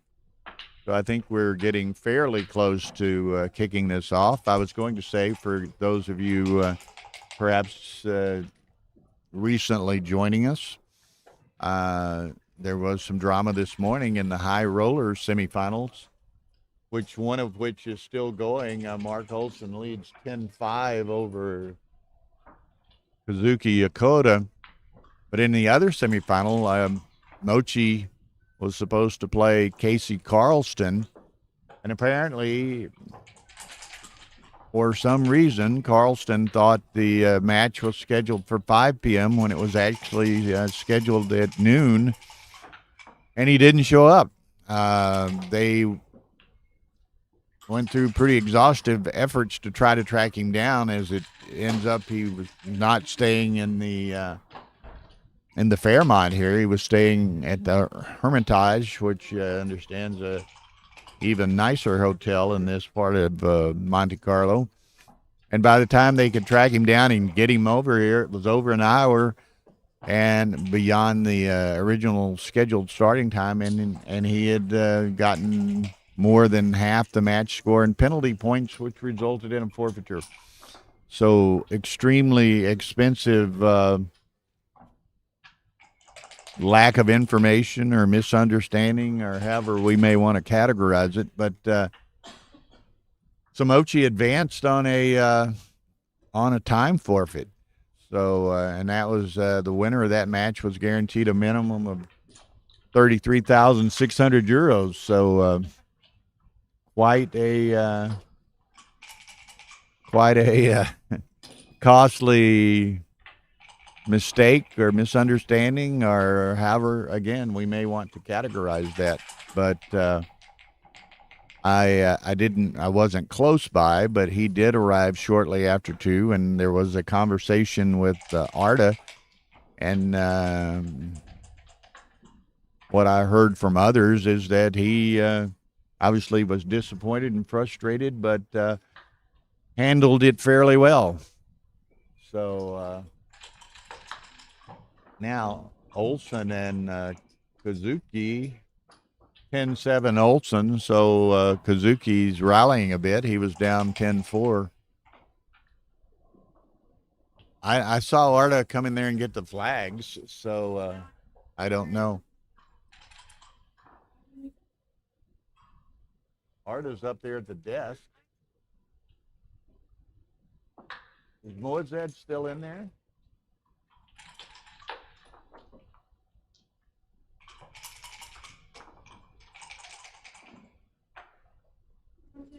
I don't know. I see Arda up at the directorial desk, and he had come into the playing room and got the flags, but I don't see the players. Mozed was in the playing room a bit earlier. I've not seen Ali Razai at all and that doesn't mean he's not in the premises. But anyway, we eagerly anticipating this semifinal, and of course, Wilcox Snellings and Stefan Hartman are walking around here waiting for Olsen and Kazuki to finish their match so that they can play on stream one from the beginning. And then, of course, this running late, and then everything's gonna be a cascading effect because Snellings and Hartman are supposed to play on stream one, and they'll get started when they get started. But then the high roller finals between Mochi and the winner of the Olsen-Kazuki match is supposed to start at 5 on stream one. So, and then we have the undefeated final and some continuing second chance matches at 10 p.m. Yeah, it's supposed dinner break is ideally 7:30 to 10. And most people get that. Tara and I are totally dependent on the streamed matches, so we'll see what happens. Looking over, I can see the stream 3 stream and Sander Lylehoff up 2-0 in that 11-point second chance match with Chris Trencher.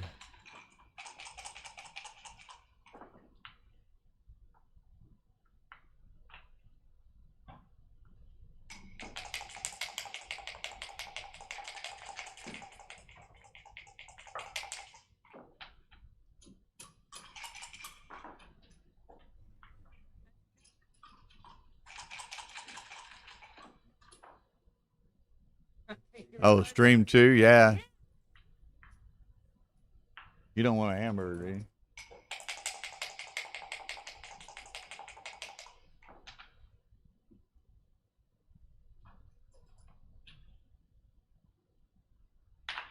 Okay. Yeah, I don't know. Weakest player in the undefeated bracket?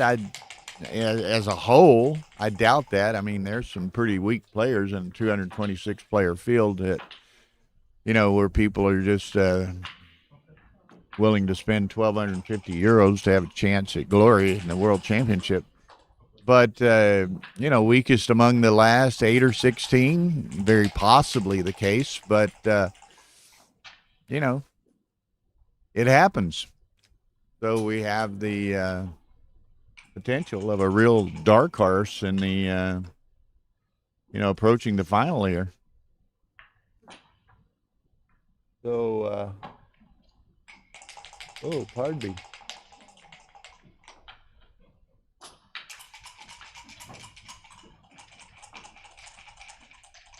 There's, I see Arda.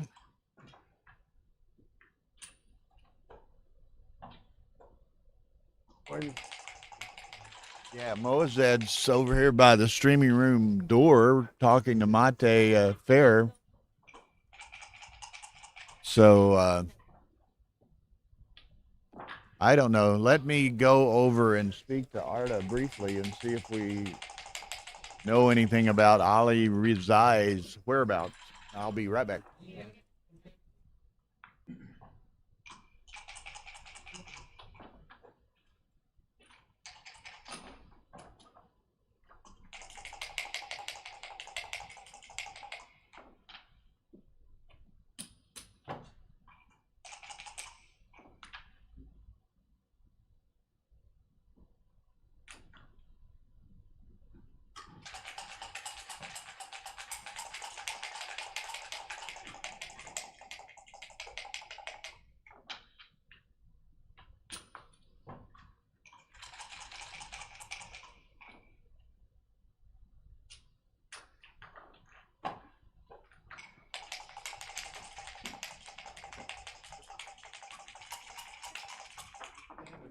with Arvin.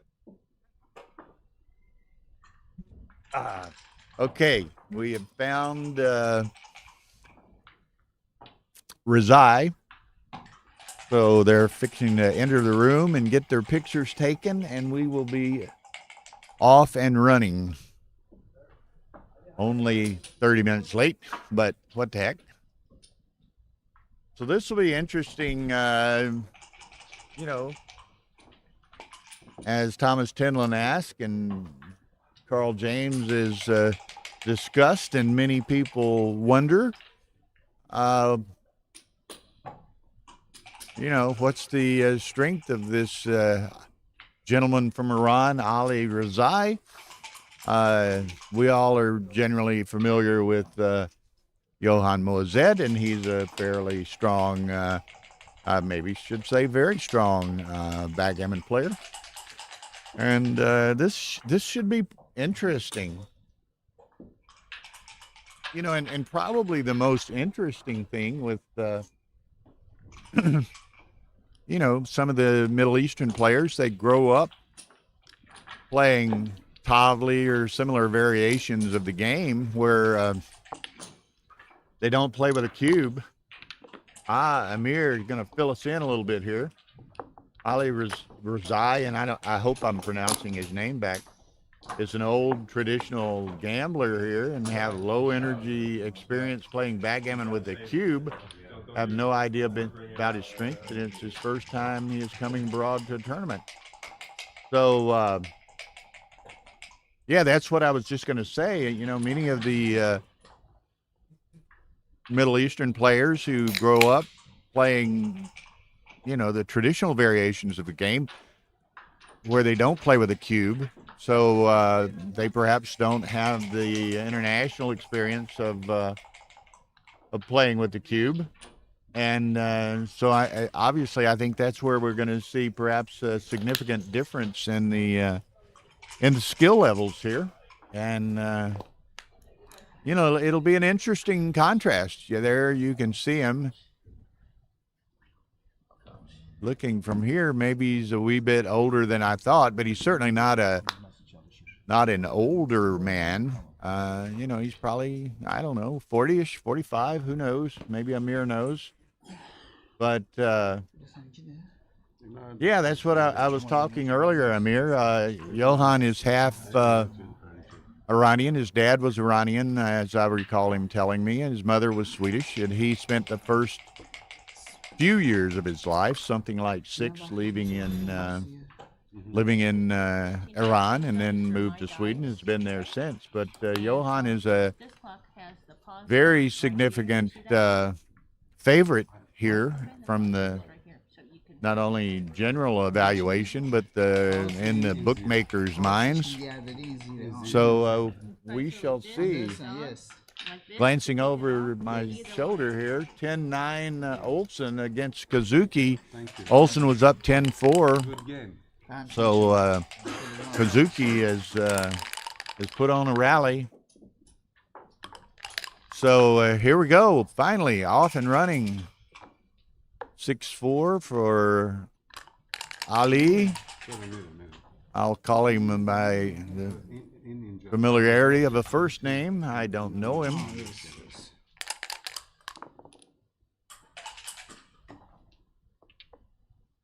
Okay, Thomas Tinlin says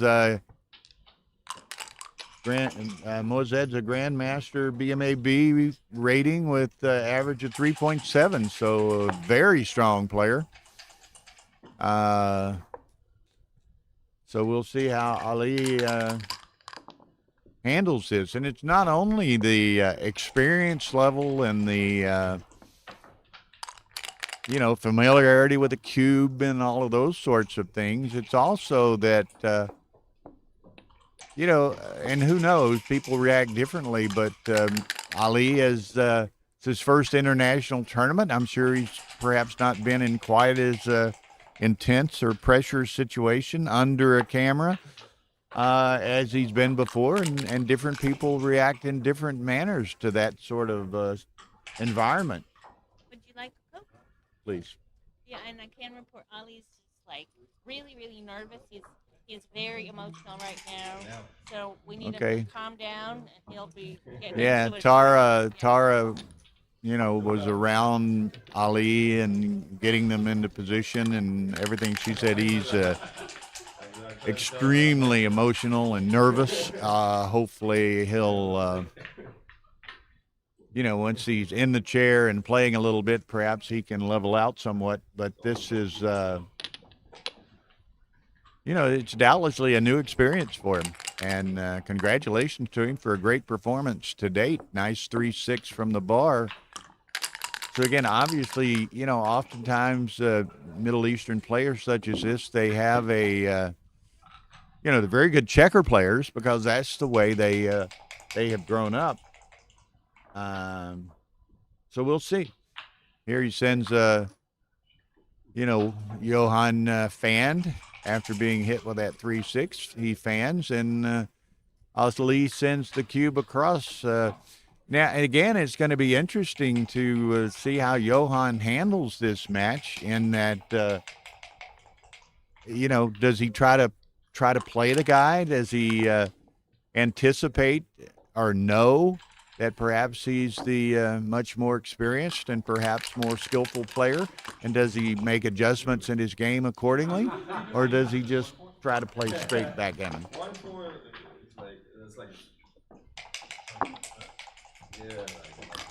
So again, Johan needs an anchor.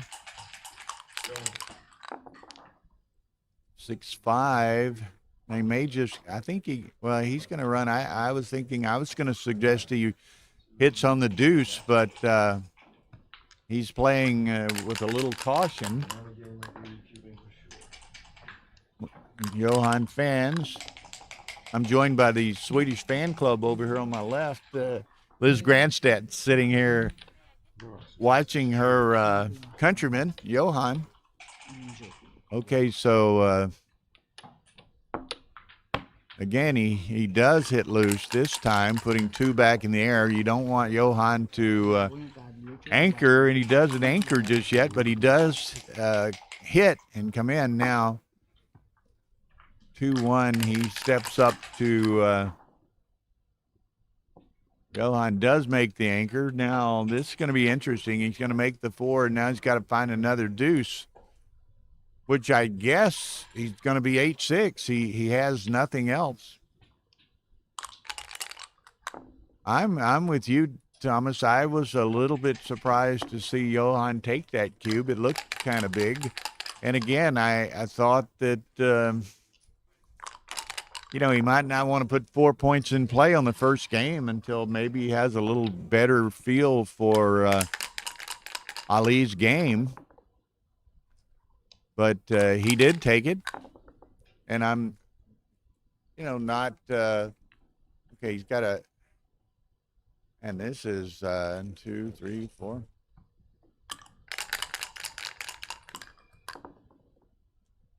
Okay, that's a nice roll. He gets the double anchor. He's got a bit of timing over there. He's going to slot the 3. So Ali's in a little bit of a bind. There's the 5, so it's going to be a double shot.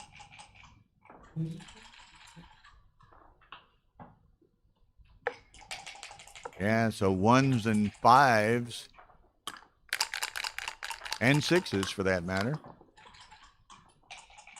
1s and 5s, is that what I said? So that hits both. So Johan is in a pretty good position. Now he wants to make that 3-point. He can do so with a 4 or with a 10. Gets the 4. Now he may switch here, put 2 in the air.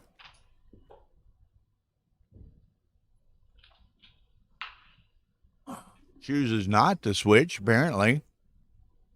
Tentatively, he's made another play.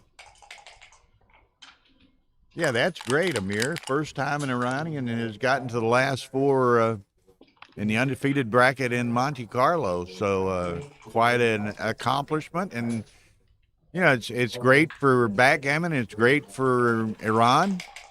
the exposure and publicity that they would achieve here. I know we're going to be, Tara and I will be in Dubai in September doing the streaming and commentary for the Oasis International Tournament run by Patrick Jabelli, and I know a number of, quite a large number of Iranian players, by my understanding, will be attending that.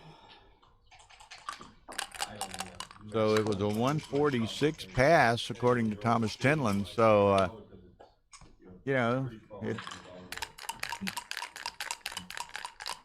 wasn't wildly crazy, I guess you would say. So we all make those all the time. But, you know, again, it maybe I would have thought maybe Johan begins this match a bit more cautiously with the, you know, with the unknown newcomer of sorts. So let's see what happens. 4-2 makes the ace. Now he'd like Johan to fan for a roll or two, while perhaps he can roll a 5 or a 6 and get out, set of deuces. Now he's going to come there and then down to the 11 probably.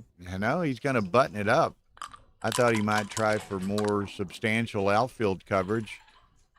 There's a bunch of deuces. Now he can take them to the ace. I might have stacked them more so to eliminate the potential of him, as much potential to get a third checker, but Johan is in a pretty commanding position here. He sends the 4 cube. So we might play, it'll be interesting. We'll see, get a bit of a read on Ali's style and mindset. You know, if he lets this go, if he takes it, it probably tells us even more. So he lets it go. So 2-0 Johan. Looking across the board there, Mark Olsen leads Kazuki 11-9, and over on stream 3, Sandra Lyloff leads Chris Trencher 6-0 in that second chance match, which is an 11-pointer. So 6-0 is a very substantial lead. Let's both get going in the same direction here. Okay, they've got it straightened out. Big Johan took what by XG analysis was a big drop, but turns it around and collects 2.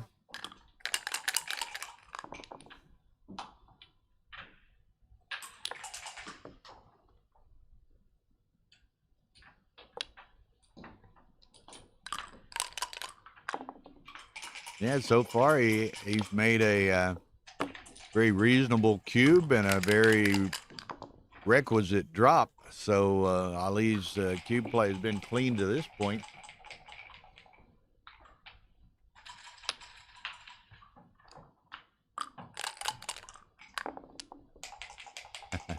You mean pass in the air? You mean you would take it out of his hand and pass it, Amir? Is that, put it back in the rack before it ever hit the table?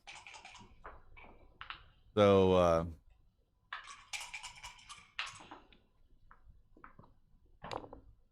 okay, he's thinking double tiger here, but he's gonna back it up. He's gonna make the 4-point and then step up. Okay, Johan dances. That's not in his best interest. Now 1s, 3s, 2s, 4s, 5s. Wow, this is pretty aggressive, but he has 3 bags, but he hits with everything but a 6. 5, 6. He hits that one. Now probably bring one down to the bar to reinforce his attack. Johan does not want to dance again and doesn't. Makes the anchor and brings the second one in as well.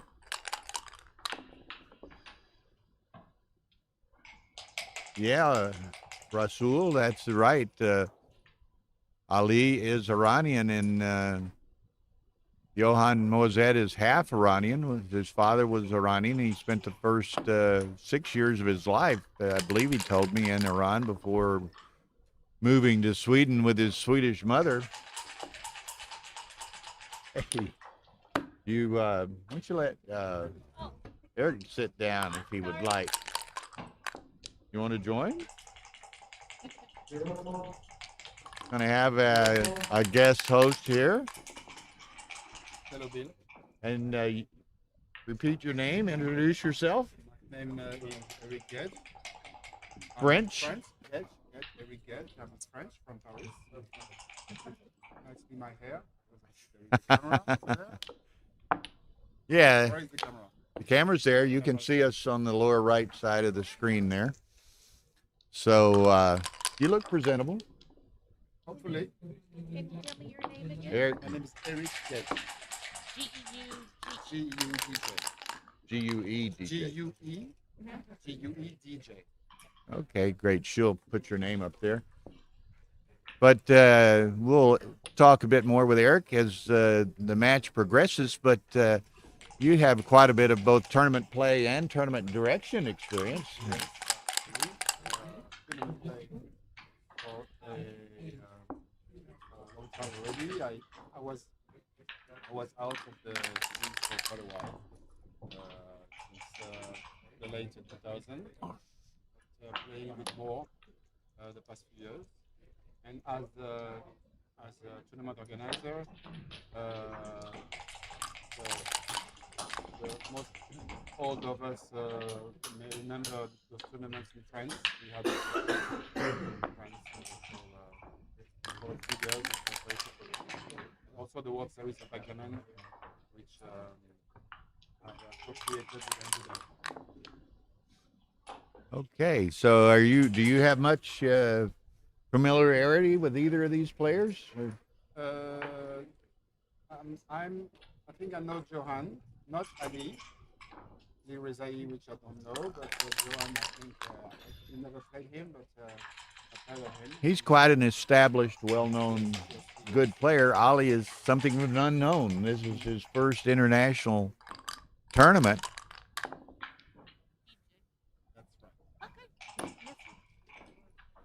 Okay, so again, it's kind of the interesting contrast of a well-known, established player in Johan and something of a complete unknown in Ali. Amir tells us here earlier that he's apparently a pretty well-known gambler of sorts in Iran. Said that there are many more players from the Middle East in the past few years. Maybe due to the popularity of the new tournament in Dubai. Mm-hmm. Apparently, there are newcomers from these countries, which is good for the game. Great for the game, and this type of performance by an Iranian is great for the country and great for the game. And coincidentally, Johan has an Iranian father and spent the first 5 or 6 years of his life in Iran before moving to Sweden with his Swedish mother. So that's great. And as you say, and you know, Tara and I will be doing the streaming and commentary in Dubai. And there's supposed to be a considerable number of Iranian players. But you need to take into account that Middle East countries, they have tradition for backgammon since for a long time because. Yeah, but typically it's maybe a different variation, kind of a tavli, at least what you would call it, and I don't know what they call it in Iran, but similar to a tavli variation where they don't play with a cube. So that's the step they have to learn to play the international game. It's true, but like in Israel, they have the game in their blood. I mean, Exactly. They're typically very good checker players and have a good feel for the game. Exactly. It's just an understanding of the game which goes back back centuries. yeah, and in individuals' cases to their childhood. I mean, it's played continuously. And I wouldn't be surprised that on the medium term we'll find top players coming from Iran or from Dubai. Well, there's some great players like Amir here. They recently had a BMAB event in Iran, and there were some like 12 players that played under 4, I believe, on an average in the BMAB event. So, so anyway, it's an interesting position here. Probably Johan, he has a cube now from Ali, but Johan probably has a bit of a racing edge. But Ali has the timing and blocking potential of those 2 checkers on the 18 point. But I don't think it's racing, which is quite enough yet to consider racing. Oh, I agree, and he's got that. It's not so on the race. It's got the complication of bearing those checkers in. You know that the 2 on the 18 point are going to be there for a while. So Johan has a bit of difficulty in clearing those 4 outside checkers. There goes the inside 2. So now he's, he's got to have a set of doubles, or he's probably going to leave a shot at some point here.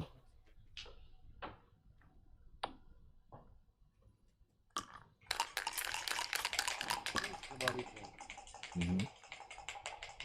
There's the shot. So 3 by natural 3 or combination misses. So unfortunate from Ali's perspective. There's the recube. So again, a bit of a test. I would suspect. Well, he'll count the race, but he's fairly well down, I think. What's that? 30, 40, 50. Is he only 5 ahead? Okay, good fast count by you. He lets it go, which not unreasonable. Although he has all those crossovers to achieve, so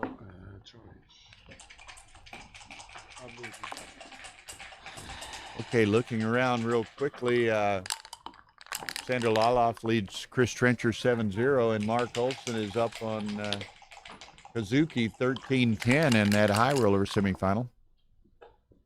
Okay, so he'll make the 2 points. He'll decline to hit, just take the positional advantage afforded him by that roll. They're both playing on a very pretty place. Yeah, I think so. And, it's interesting. Tar and I and some of us had speculated, we assume it's probably Ali's first real experience at this level, and, the intensity, the camera, and she said going in, he seemed very nervous and very excited. So hopefully he'll level out and play his best,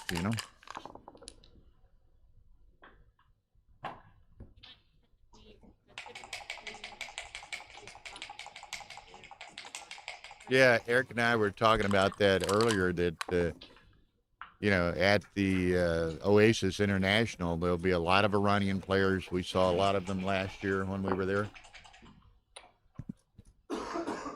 So, I apologize. Okay. Eric, good? Good? Gage, you pronounce it Gage. From Paris. Yes. So, Very familiar with your name. You have been around for a very long time, right? I have, yes. yeah, some of the tournaments. I used to play the World Championship from the very early 90s until 2008. So I played maybe 15 times in here. So like, And also I organized many tournaments in France and the World Series of Backgammon. This is what you might be. Remember True Money Games? Yes. Weren't Yes, I was Big in also Well, I was partnering with Truman again, you? Yeah. Okay, and great. also Play 65 and Yeah. some other platforms. Well, how do you say Yeah. you were involved? One time I went to not only here, but the tournament, how you say it, Can or Con, I never know. In Cannes, yeah. Can. You were involved with that tournament. I was, Yeah. I was the director. Yeah. I used to be. Yeah. Major. So we appreciate you you joining us today, and Okay, so Because I've been watching so many of these contents Uh-huh. on YouTube, so I thought maybe I will see my face sometimes, and now I will.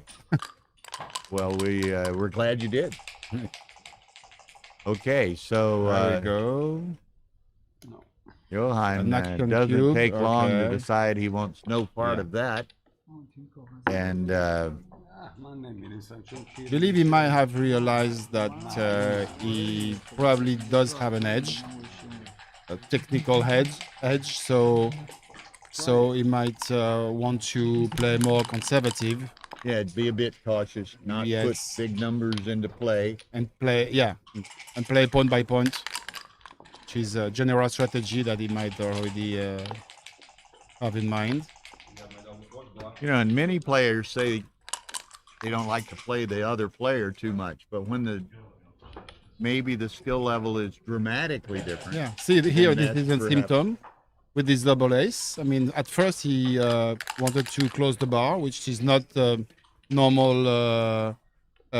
immediate, intuitive play, and then he played the 5 points. But this could confirm to Johan that his opponent is uncertain from a technical point of view. Yeah. Well, Johan is very, very solid from what I see. Yeah, they were saying his BMAB rating was 3.7 or something. Yeah.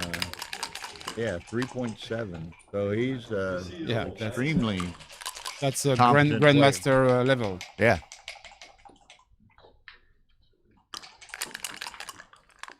I think you played a great match. Here, Ali could already consider cubing. I mean, he has solid racing advantage. Solid and a racing strong- advantage, has gotten his two back checkers out. Yeah, and a strong board. So But it doesn't even pose.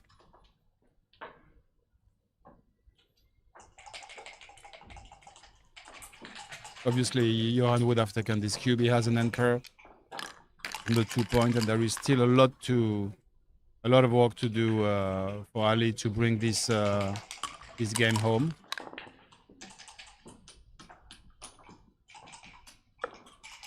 See here, this is typical, bit too conservative. He could have chosen to unsack the midpoint and keep the 14 point. This is going to lead to a rather inflexible position. His six. you know, and it's interesting because players like this, in my experience, can be extremely dangerous. You know, to play. Mhm. Because one thing, I mean, Johan typically, if he's playing, you know, other grandmaster level players, he has a very good understanding of how they play, what they're going to do, and so forth. And you don't have that here. He's going to do the unexpected, Yes. which may put you in a unfamiliar position. Yes, exactly. And he's still not considering the cube. And now the race is on the white side, but the position would have probably justified to cube now, because Johan is gonna crush his board very, very soon. I mean, he's already crushing. And His board is gonna be in and he's pieces, not even looking at the cube, yeah. but This is a bit unexpected. okay, but look. Also Okay. considering he's behind on the score. Not Yeah, which it's not yet a key because it's very far from the match score, but still, okay, he's Wow. is he playing for the gammon? Do you think now? or- maybe. I just think he's. So we don't know. Is he? He doesn't know. Does he Now he- double now he because does. he's not good enough or too good? Well, Not clear. I think he had it early, and then So what happened Well, what with happened this there? cube action? That was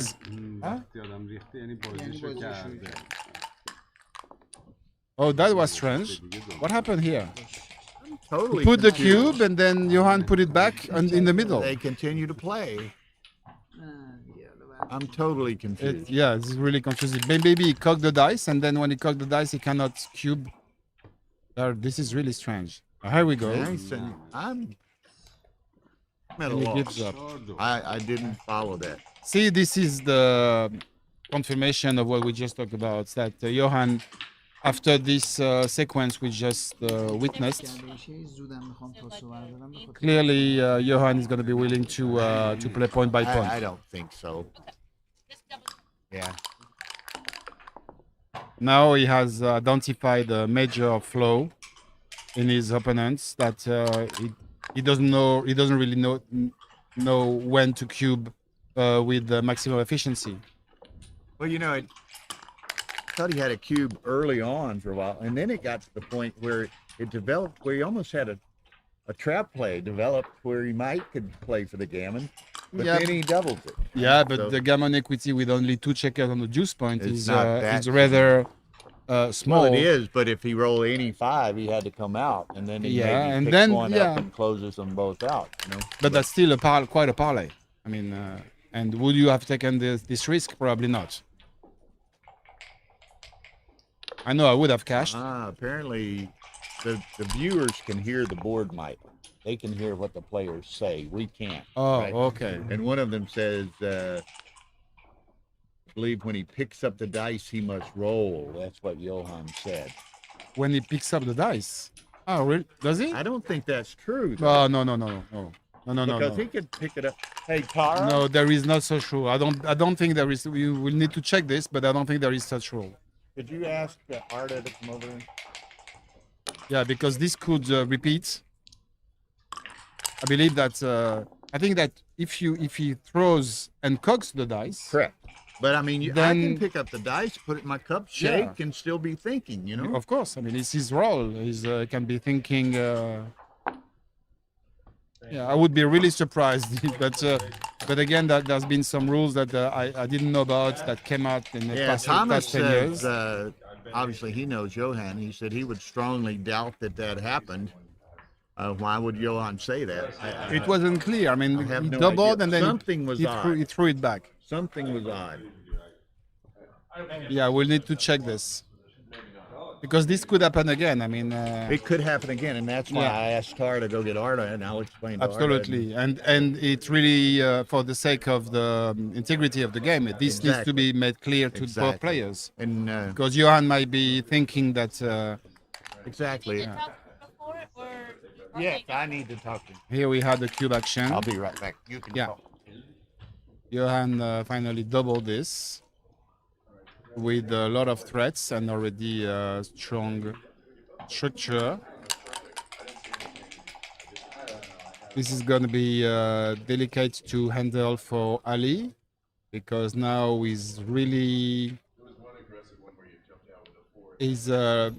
really hoping to anchor either on the 22 point or the 20 points, and he didn't have a chance to do this right away. So now he have checkers all over the board, and he's now enduring the attack.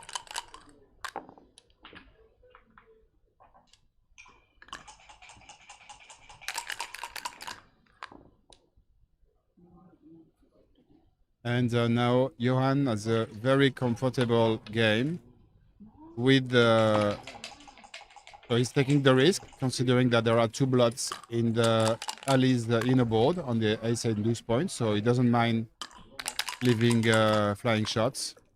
He wants to maximize. Here he goes. It pays immediately. Maximize his chances to make the 5 point.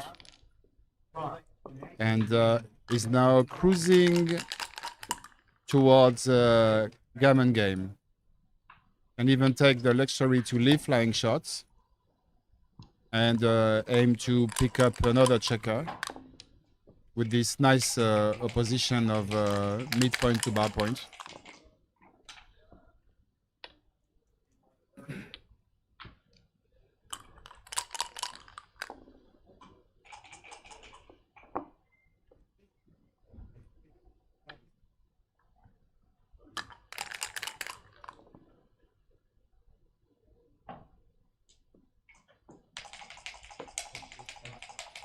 So here Johan has a decision. Does he want to stay back, taking a small risk of a counter prime?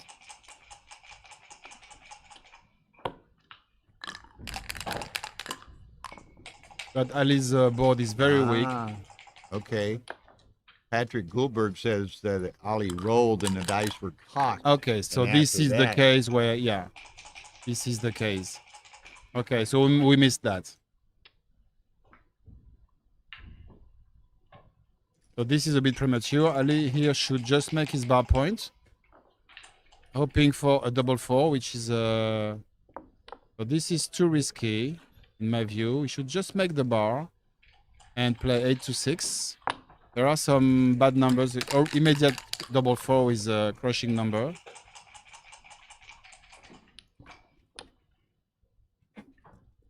And Johan is going greedy. I mean, he really wants to play for the gammon and keeps attacking.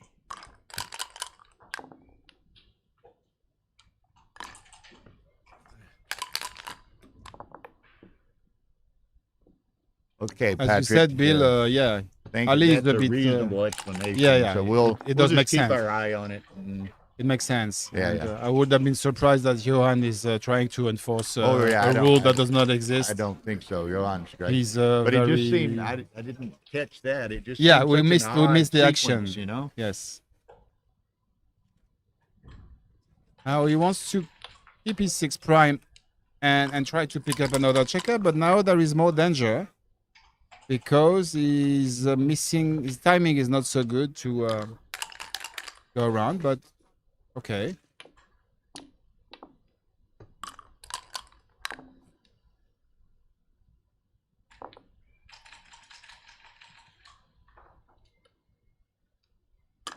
Okay, he'd.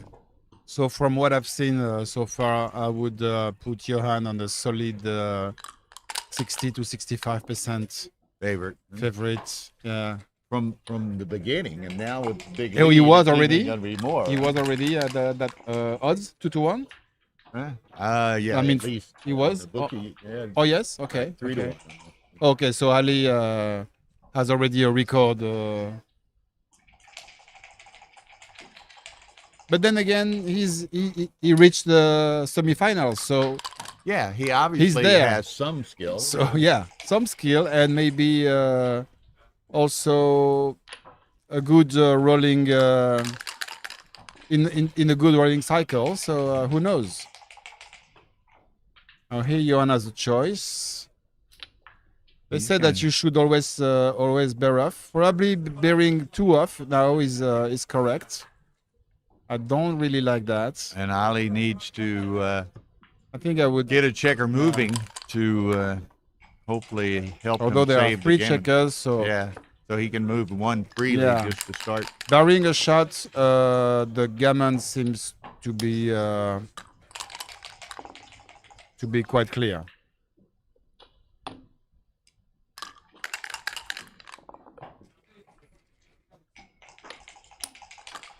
Okay, let's. Cleaning nicely. I think I would go ahead and leave rather Yeah, than he burn. should run now because his gammon saving chances are not that bad, and he's just Gotta go with the Yeah. one. Yeah. he just wasted 3 pips, which could prove crucial for the Well, he gammon gets saving. a shot, one shot to save the G. No, so now you That's a get out. miss, You, and yeah, he gets past you regardless, so you have to get out. yeah, no.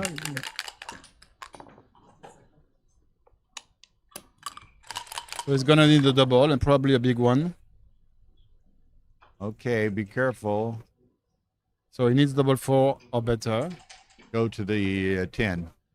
Yes, or just bring the man into the 6 point. It's the Oh, same. this way, double fours work. Yeah. 3-1. So now he's got to have Only fours, 3 fives, or numbers. 6s. Yep. No. Okay. Always frustrating to roll a double, but still not saving the gammon. And the score is now 8-2.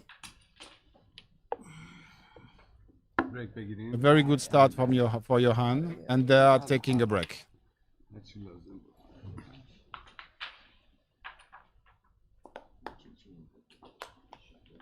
So, Bill, I'll get back in 10 minutes.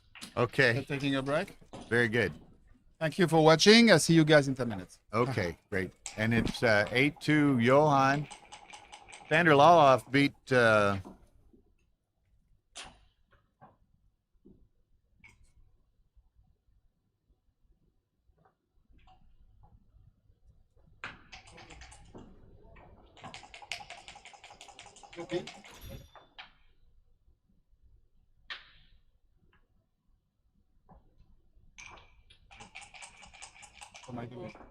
very well. I think fine, fine.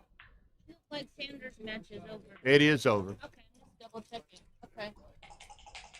Yeah, I Okay. was gonna suggest not interrupting either because it just felt like it was like wrong. Yeah, it was something odd. Okay. That is Eric Gudge. Good job. Gudge, the way he said it. Gudge? J- Okay. Gudge. Very, very famous. Very Mommy, well-established, famous director and organizer of years past from Oh. Paris. Huge. He's definitely backgammon royalty. If Yeah. there is ever I got backgammon to. royalty, that would be him. Excuse me, I got to make a phone call here. So.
Okay, I apologize. I had to take care of a little bit of personal home business.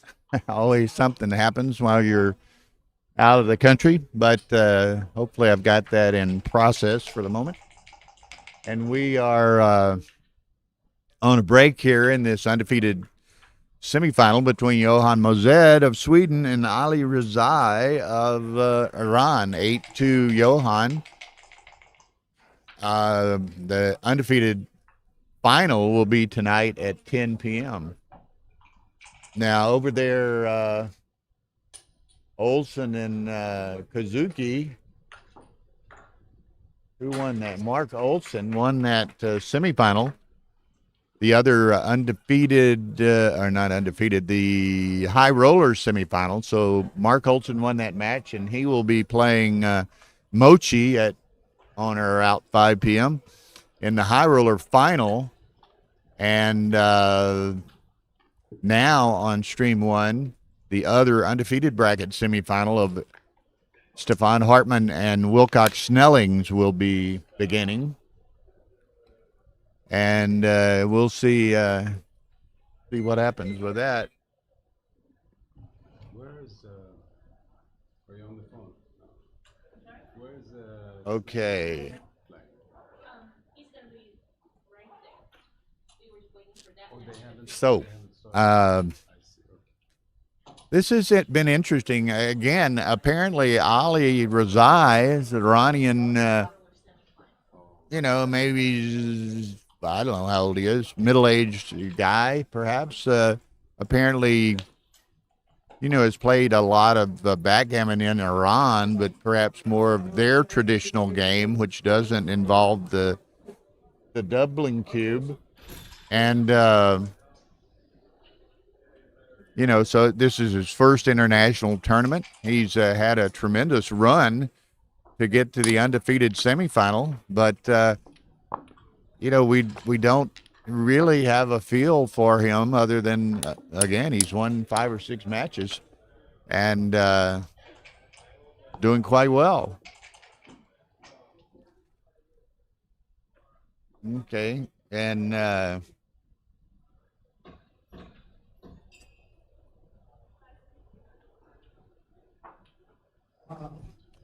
so anyway, we shall see. There comes Ali Rezai back into the room and sitting down. So we're about to resume. Eric Gudj Just in time. has returned.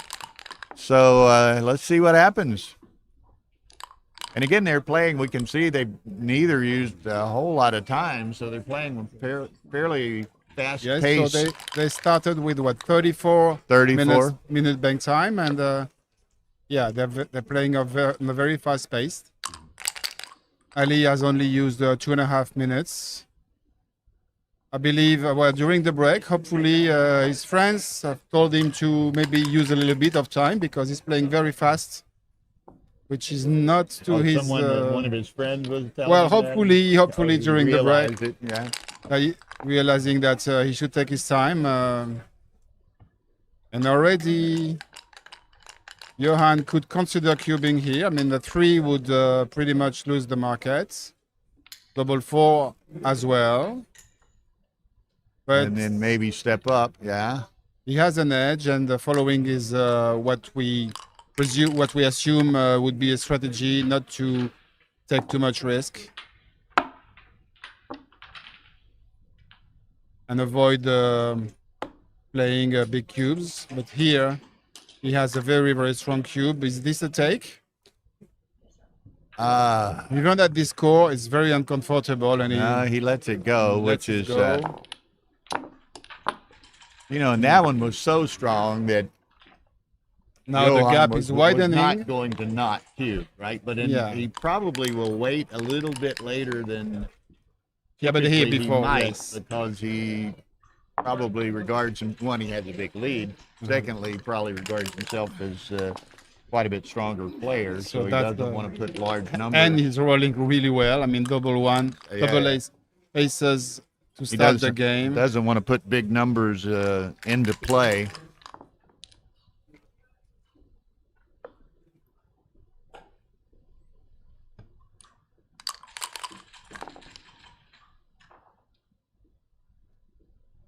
Okay, a nice makes that. He looked So disappointed. I mean, he would have preferred to hit because he knows that his timing is suspect. damaged. Yeah, and missing the bar point. He already has. Wow, this is not good either. Yeah, and Amir makes the point again. More traditional in the Middle East and Turkey and other places, they do play with a lot of pace. And again, maybe that's something that they have to kind of learn to. I don't know, particularly with the cube and as math and so forth comes more into play, they need to learn to play with a little slower and, but think also, about it. I think it's also cultural. I mean, in these countries, they used to play really fast. I mean, it's the way to play is play at tempo, as we say in chess, like taking no more than a couple of seconds to think you're. It's almost like speed gammon. Right? Exactly, and but in competition like this one, you have a clock, you have time, you need to take your time because each decision can have consequences.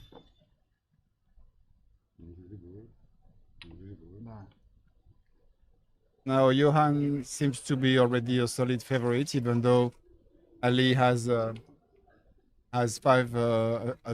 strong 5-point board. But not much time. Timing is really bad. He needs to step up, and he does not. Less timing. It's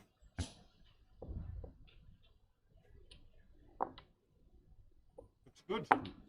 So this is illegal. Yeah. There we go. Johan doesn't want to let one pip of timing for free. So he rightly corrects his opponent immediately. So this is interesting. So he could You run. I think I run. And he does. I don't want to break up what structure I have. Wow. That's okay. And now, making the 3-point would definitely lose the market. But he's gonna roll. And then this is not very good. Not at all good. Though.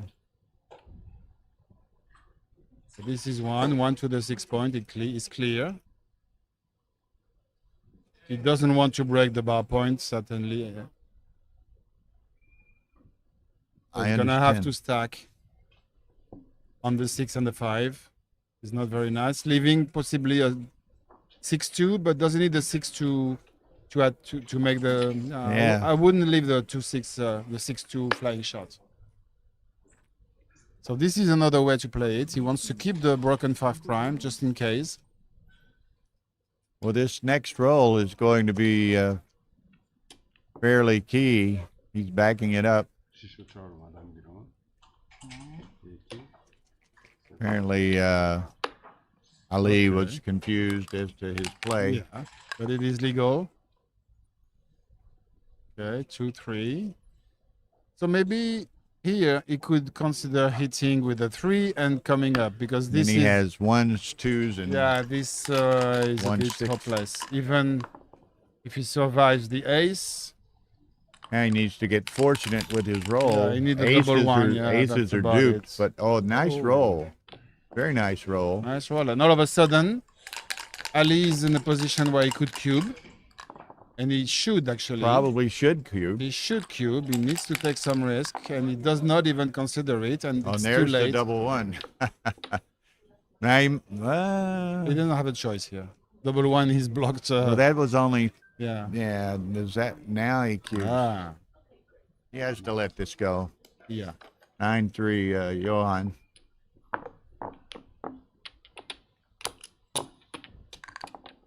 Yeah, it's kind of an interesting contrast of Johan styles and all. Yes.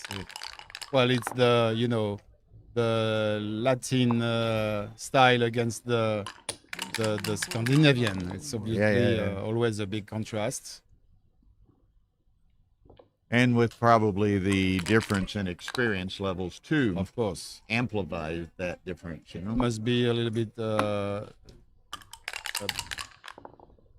difficult for Ali because he figures that Johan is very composed.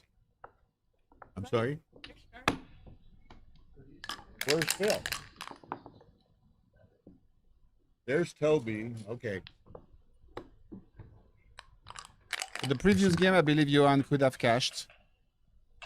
He didn't want to take risk, but considering Ali's flaws, I mean, his position was so difficult, he could have tried to cash.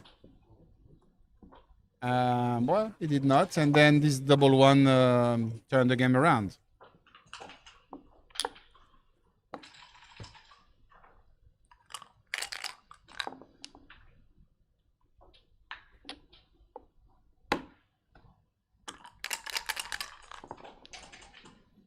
So here we have a brutal exchange of hits in the early game, which we love because it brings to a very complex, interesting position. And that's probably we like the blood. Probably Johan would enjoy the complex position. Of course, he's gonna. Because that really allows try him to even more yeah.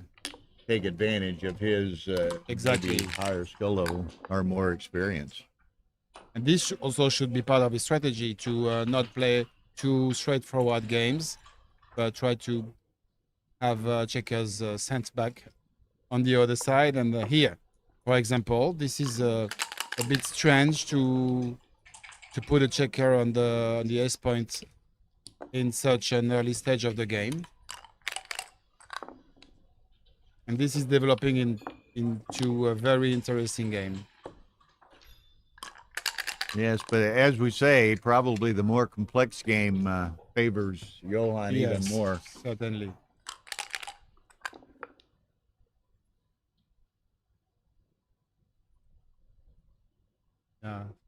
Paradoxically, this is not very good for Ali. He must leave the 5 point. This is good for the race, but his position is not developed. Makes the 4.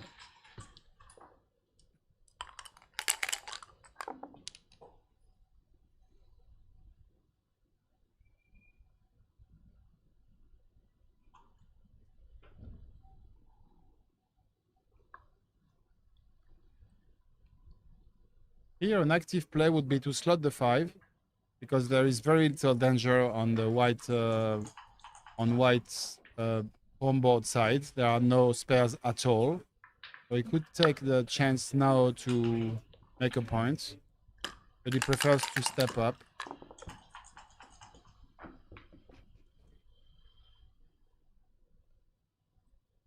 So the 5 is clear, or if he plays the 6 first. So if he plays the 6 like this, he wants to. See, as we said, I mean, he could have played something more quiet, but he wants to complicate, and it works immediately. 2-4. Now this is kind of ugly.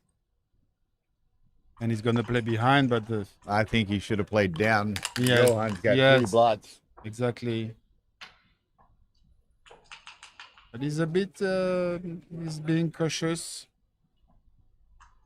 So this is the first one, and maybe bring 3 checkers out, or hit, and then go to the 10 point. I think this so. Is reasonable too, or even make the 9 is okay now. I mean the 16 points, they've been okay. Oh, nice roll. 1, 2. 1, 2, but there is. You got to hit it. You should hit and now make the 9. Right. There are 2 blots in white home board. He should make the 9, take some risk, and try to have some structure. I think we're going to see him, and we've seen it a bit. It's going to be more the case. He's risk averse, you know. Yeah, he's risk averse, but then he's not building much, and it's going to prove costly later in the game. He should really definitely make the 9 point here. You know, I've talked to any number of very good players over the years, and you ask them what's the most difficult thing for a new player to learn or an experienced player, playing with blocks. Yeah. You know, if they want to play station to station, safe, you know, no risk. Yeah, because when But, most players, when they learn the game, they get told that they should not leave blots. So they have this, and then when they reach stronger level, see here, I mean, again, he's gonna try to play safe. 1 and 5, and Yeah, then and where he has to position attack is with the two really- blocks in his own board. yeah. And Johan can take it easy and play, and slowly build his own board and wait for shots that will eventually come. No, this is illegal.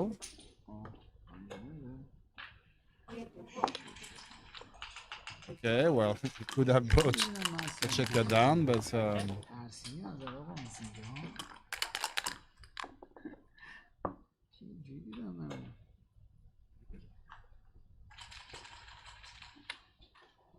Yeah, and we'll see how it develops. You know, that's still going strong, Mark. natural for Ali. Eventually, he managed to build something. We'll just have to make it. Uh-oh. And here, yeah, that's good. Johan plays pure. Jeez, Could have made the ace point. He knows that his midpoint is gonna go anyway soon. So he needs this timing to nicely build.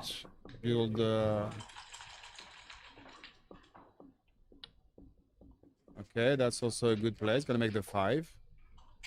Keeps contact with everything. It's a perfect game for white. Next roll is going to close his 3 points. It will have a very, very threatening position, and immediately Ali is leaving a shot. So now he should just let go his midpoint. He could also slot, but if he slots, he's going to have to cover, and he still have too many points in the outfield. So I would just play 13-4 here. Yeah, and What it's do you just think? so difficult for him to figure doesn't it, want yeah. to leave blocks. You know? Yeah. and you have to strategically always leave blocks. You know? Yeah, and as we said, finally he has to leave blots at the very worst time, and See, and that's bad because he gets this negative feedback Yeah. from leaving a blot. He gets punished immediately, Exactly. which almost reinforces the idea I don't want to leave blots. you know? yes, But it's, yeah, exactly. He should know what I he mean? should learn from think. Okay, I should have left blots before when it was not too dangerous. But I'm not sure that what's happening now is really teaching him the lesson that he should have taken some risk earlier in the game. I'm not gonna mess with the board position. I mean, it's just because, you know, they do what they do, right? Yeah. He's gonna And he's take taking another break. break. Maybe you go straighten it up now. He's really trying to turn his fate around. I'm not sure taking breaks every 2 games is going to be enough. Well, like you say, it was so unfortunate.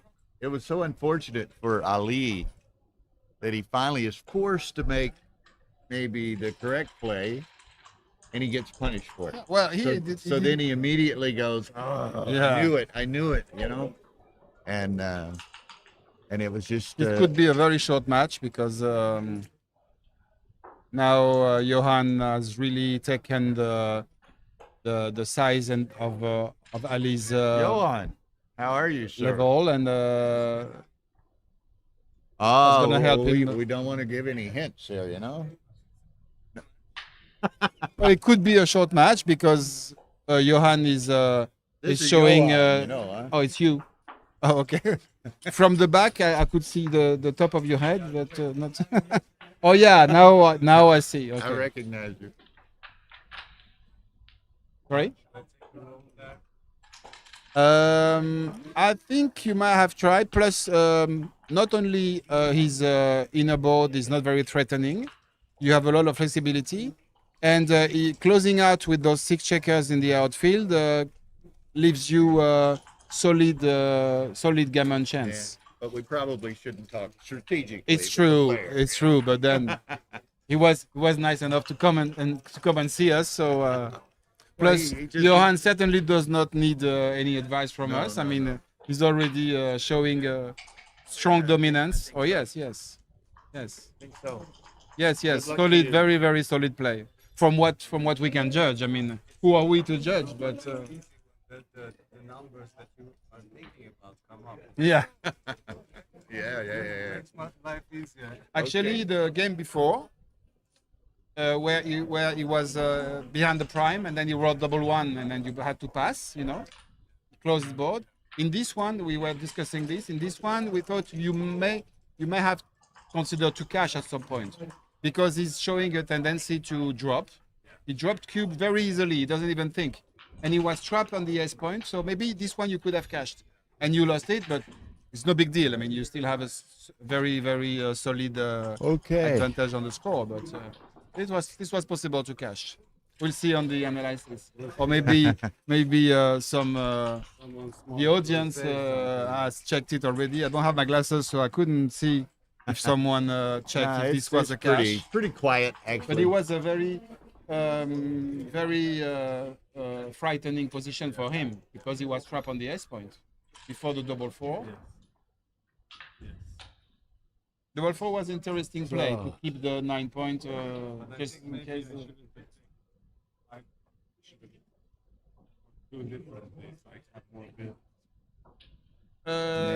Yeah, that's possible. I think it Yeah. was right. Okay, good luck. No, we're not supposed to do that. We probably have to be careful talking to the players. We about- don't talk technique. about their Technique. play. He was just Yeah. So, fishing for confidence. Someone likes your accent. My accent? Such a nice accent. Is it a lady? I'm not sure. I don't know who that is. The French accent, it always does the trick. Well, the Is it true, Tara? English with the French accent is always a certain nature to it. I don't. But I shouldn't be commenting this too much, because my wife might be watching.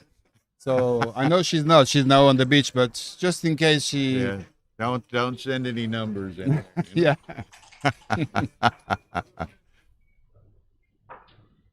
So you come here rather than stay in Paris during the Olympics, huh? Well, we try to escape from the Olympics. Right, The Olympics. I mean, the organization is great, but for Parisians, there's been a lot of constraints. The traffic is completely blocked in the center of Paris. You have to show passes to go everywhere. You cannot even walking or cycling, biking. You need, Yeah. So we really wanted to escape to be away from Paris during this period. Are you going to any other tournaments later this year or anything? Do you have plans? Yeah, well, I'm hoping to play the tournament in Venice, in Jesolo, which is next to Venice, and it's very. So I'm gonna do a bit of promotion for my Italian friends. The tournament in Jesolo, which is a very close suburb, it's a Lido of Jesolo.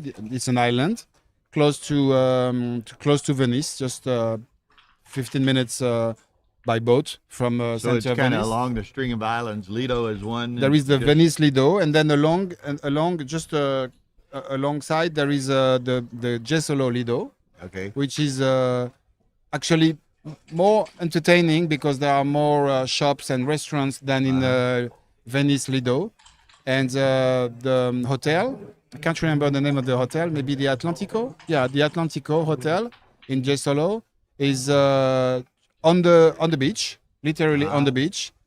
Nice playing area. Lots of Italian who are and the very best part of it, a fantastic restaurant where you get to eat the best pasta you'll ever get. Ah, The name of this restaurant is Tempini. So if you want to go to Jesolo, make sure you book your table at Tempini restaurant. It's a trattoria. You know, it's funny. We, as you probably know, Tara and I run the Texas tournament, and it's right in downtown San Antonio. So many restaurants and tourist attractions, everything right there, you know. And there's one restaurant next door to the hotel where we have our tournament, and this restaurant is the best restaurant in San Antonio, easily, and one of the best restaurants maybe in the United States. And every year, and many people had come year after year to our tournament. So they always say, you know, they have to do three things before they come. You know, they make their hotel reservation, they buy their airline ticket, and they make their reservation at of course. Benihana's. You know, They want to be sure that because like on you have Friday and space. Saturday night, you cannot get in if you do not have a reservation. It's the same for this restaurant Tempini. Although it's really big, so there should be some space. But during the weekend, you need to book. And really, I mean it. It's the best pasta I've ever ate. I'm not gonna send. And you probably have a fair Well, amount we of have- experience with pasta. Huh? And as French, you know, I'm gonna be a bit chauvinistic here. As French, I think we can talk a little bit about food. Yeah. We know our way with food, but this Tempini restaurant is really great. So I really recommend it. And when is that? I believe it's late October Okay. or mid-October. I'm not sure. Okay. It's part of the what they call the CNB National Backgammon Championship in Italy. There are lots of events. It's not. It's really not expensive to go because the hotel is at a very reasonable fare, and the food as well. So it's really you have. Off season, maybe, huh? Yeah, exactly. So it But helps still, the it's price the down. weather is really nice. I mean, you can even swim in the sea. I mean, in October there is a lot of sun, but not too many tourists. So it's really nice, a nice time of the year to be there. Yeah.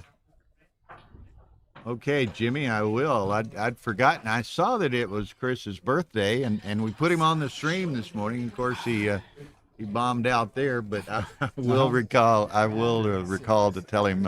And they're Happy back. birthday. So we're here in Monte Carlo with Bill Rice, who made me the favor to welcome me to do the comment with him. And commenting the semifinals of the World Championship, Ali Rezai against Johan Mozed. How you pronounce this? Mozed. Okay, so 4-2 now. Ali, it's his second break in a rather short period of time. Perhaps he's trying to get his mind straight. And both taken need by to be Ali, right? More aggressive here, you Yeah. know? And The two breaks were taken by Ali. So I don't know. Do they have 2 breaks each or 3? 3. 3 breaks each. I think length of the match, you get a break for every 5 minutes. So this is over 15. So they have three breaks.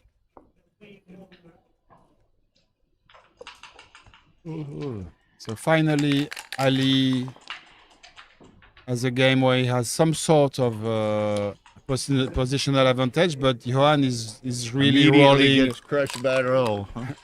He's rolling the fire. Good defense by Ali, building the anchor. He makes steps up now. Yes. 10 steps up. Now here, okay, that Always was very solid. What is going on? Okay.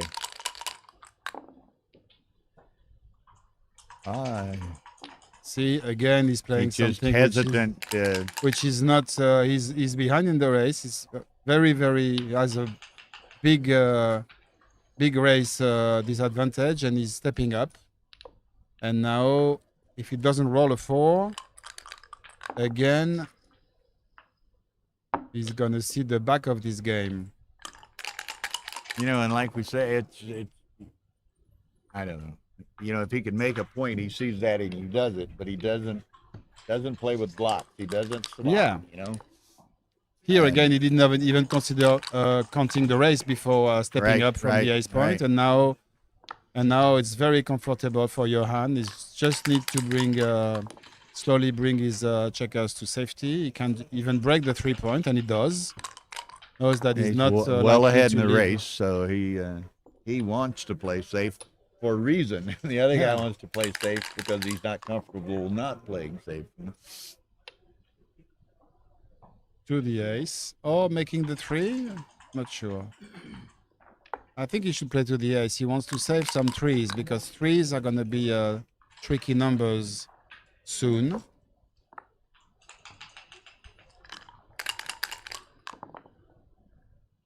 And here we go. Wow. This is the end of this game. It's When going it to rains, cash. it pours. You know? Yeah.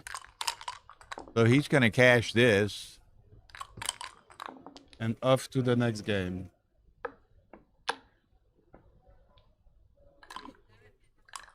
No reason to Yeah, wait. He's going to cash. And at And some this- point, this is a clear drop, I think, right? But at some point, it'll be interesting to see if Razai begins to get frustrated with the Yeah, score and then decide everything, to and then he to starts take taking yeah, of things course. that he shouldn't take. It takes discipline, to Of keep course. turning down cubes. He's not yet desperate because Johan being 6 away. I mean, there is still a lot of work, and the fate of dice could turn around at some point. I mean, he's hoping for that. So Might put these him in the air. these There 3-2 you go. again shows that he's not familiar with the modern theory, where you want to hit only one and bring one checker down and try to build something, play positional. Okay. So it's a very comfortable semi-final for Johan.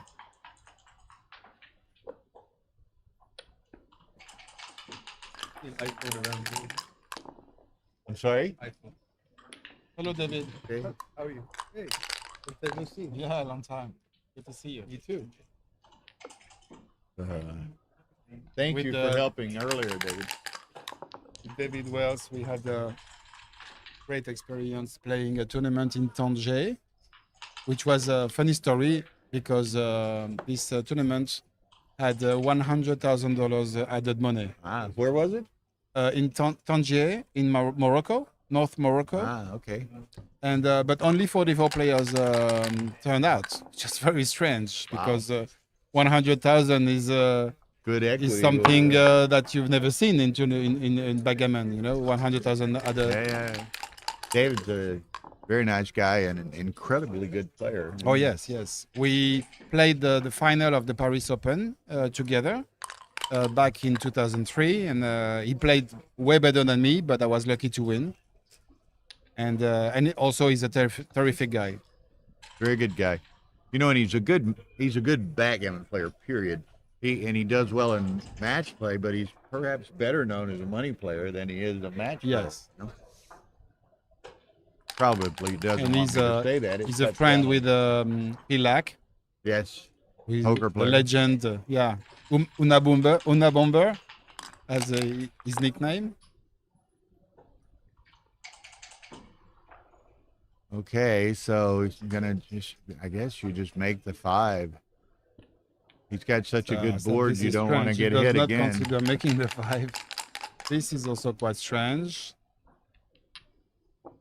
And he's gonna pay the price now because he's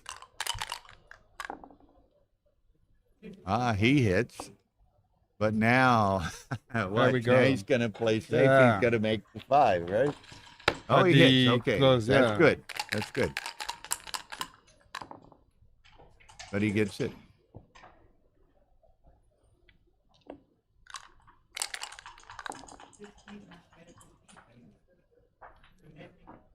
and But it's like every Johan time now- he keeps getting these bad rolls, which just reinforces every time he does something maybe the way he should, he gets punished for it. Exactly. Which reinforces the idea. Well, there that- is some. Okay, I hope that this cube, because, and finally he takes. This shows what you mentioned, Bill, earlier. That he's now frustrated and he's taking this, even though it's quite difficult to turn around because mainly because the structure is really poor. I mean, he has points all over the board. He has a deuce point. Oh, I don't think this is right, Johan. No, I would not have played this.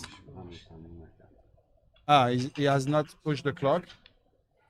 This is not really right. I think he should just come around with this checker on the 18 to aim at these 5 points and also bring another checker to hit the second man. Well, So and again, making, it's oh a no, bit this of a is, this is not right. I don't believe this is right. It doesn't make much sense. make the point. But again, it goes back to the cultural way of what he's always, as soon as Johan apparently makes his move, he picks up the dice. You know, and it's that Middle I didn't Eastern, push, Mediterranean basin style of play. You know? Absolutely. So now he has a lot of choices. He would want to keep this contact. This is reasonable. This is, well, why not? Why because not? he wants to keep the contact on the. He really wants to keep the 17 points. I'm Doesn't fine with that. I really- would have probably kept my 6 and taken him to the 17, so it makes it easier. I have some extras to play with rather than all. Yeah, but look at that. All strip points. 5-2 is. Yeah. Yeah, he has all agree. strip points. You have no flexibility. you Yeah, know? too many points. Too many points. Yeah. So he's making the break now. He doesn't want to break his board. It's right. I mean, he should take the risk now. Ali's home board is still very weak. And he misses. He should now See, slot here he is, everything. that lack of flexibility. Yeah. But there is enough contact to have some hopes for later. So he should just slot. Oh no, not this, Ali. Slot the 6, slot the 4.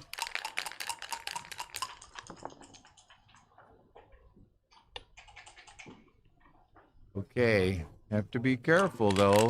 I mean, he's got a lot of shots, but there's a 5-point board over here, so he can't hit and cover in any fashion. There we go. What he's gonna do now? Now here he should just come down on the 9 and close his point and hope for something. Oh, this is really messy. I mean, oh man. my God. Okay, Okay. he's fortunate Escapes. to not get hit, All the and way. he's just gonna have to come on Okay. out. Ali really wants to pick up the dice. It's like he has an appointment or something. Now I clear the 14, but Yeah, but he likes to have a point. he likes And to he have can a point. clear the 13 next. He wants to go to committee. Oh, really? Why does he say he Oh, just this is knows interesting. I would not have played this. I would have stayed back because he wants the contact. This was a bit strange.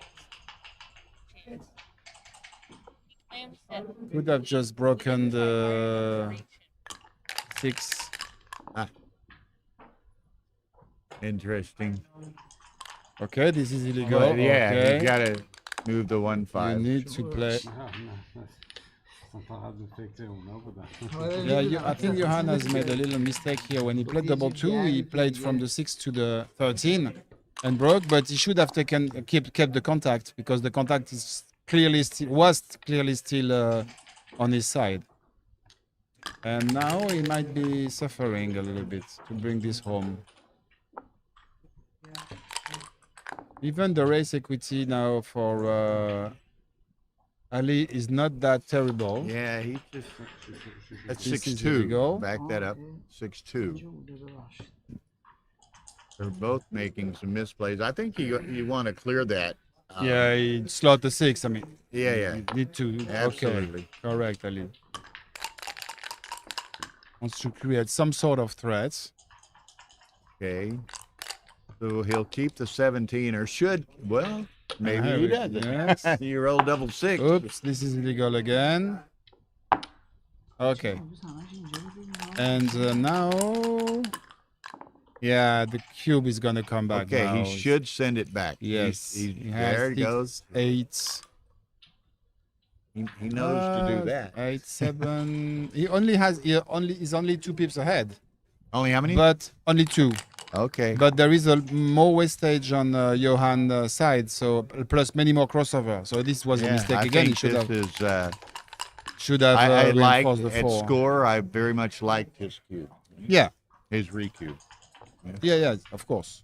But the take is quite clear.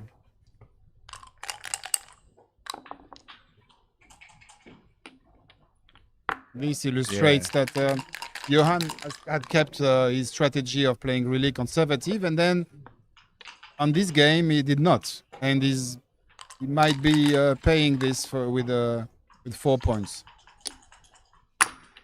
This is good for us. It's gonna bring more excitement in the match, Oh, or maybe not.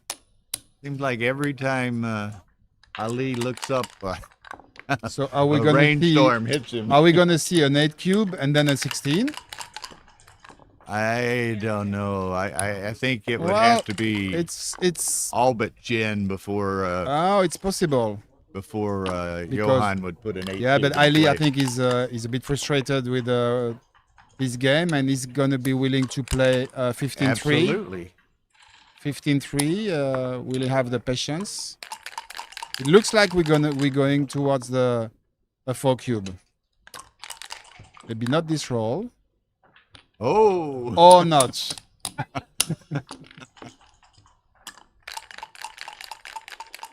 I think he's hearing us, and maybe. Okay. okay, Maybe no he, 4 he cube. has a shake. Five, no 8 five cube, sets. no 8 cube. 5 sets. Boom. Okay. So 11 The wrong 7. 8. You know, Tara was telling me just now, and I don't know if you knew this morning, but Mochi was supposed to play. Yeah, I heard. Casey Peterson, And Casey Carlston And no show. didn't show. Didn't show, and He showed. They finally tracked him down. He got here an hour late, and was scratched. but it was forfeit. Yeah. And Yeah, I they spoke to tried Ada, They was- tried to contact him. Yeah, I know. But now he's appealing to committee. The rule is the rule, but I personally think that in such big events, considering there is a lot of time to play the tournament, for this big event in the semi-final, the rule should not have applied. I mean, in my tournaments, when this happened in the latest stage, I would never give penalty points, because in the late stage, in the money stage, you have time to Yeah, you have time you're not to schedule complete. constrained. Yeah, there is no schedule constraints. Yesterday. Yeah, I heard that. That's Yeah, he was late for the first round and had 5 penalty points and still won. But it was a bit severe in my view. So did he eventually show up yeah, to realize that he lost his yeah, they 30 or finally 50 grand tracked him equity? down at another hotel. Uh-huh. And by the time he got here, it had been more than an hour. So he went for shopping? The most, No, he most was staying expensive at- shopping. staying at he- another hotel. Okay. Don't you waited an entire hour in the room at the table? So it's that's No. Plus, I'm sure that Moshe would not have wanted to enforce the rule, basically. But at some point, okay, he has to show up. And Moshe being such a strong competitor, I mean, he also wants. It's legitimate for him to want to play by the rule. The winner of that match was guaranteed 33,000 Yeah. euros. So it's So huge money. it's big equity. Yes. So most interesting. When you're Moshi, not only are you good, not only do you roll well, but you get to get a free round. So into this is the being Moshi, final. Into the you know? final. Live like Oh, Moshi. look there! Look here. Here's our man. He's hitting his stride a bit. Okay. Lets that go. 11-8. He lets that go with 4 points Johan. on the board. Staff should have had a chance to like play like a team against How's that? Ah. So after what happened, I think that Johan should have taken a break now. Yeah, he He has 3 breaks, and he will probably won't need them all. And with such a catch up, I would have taken a break, a strategic break, to try to, turn the fate around. Oh, this is sophisticated. Duplicating 6s, but yeah. This is more sensible. He really wants to make the high anchor, not put checkers all over the board.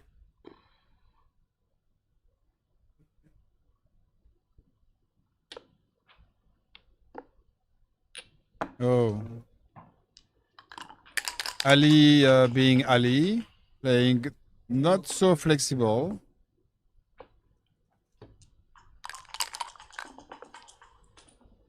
Oh, and he dances. That's the he Yeah, reacts. now That's the he's dance almost that, crying. So the I think same this is a dance- fake cry, you see? Yeah. Fake It's tears, trying to attract the cube.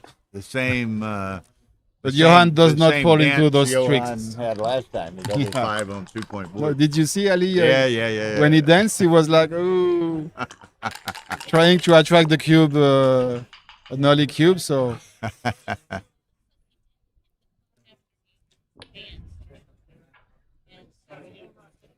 Yeah, Johan's having to play a bit more alertly with regard to the clock and legal plays and so forth. no. Make the bar point. Yes. Okay.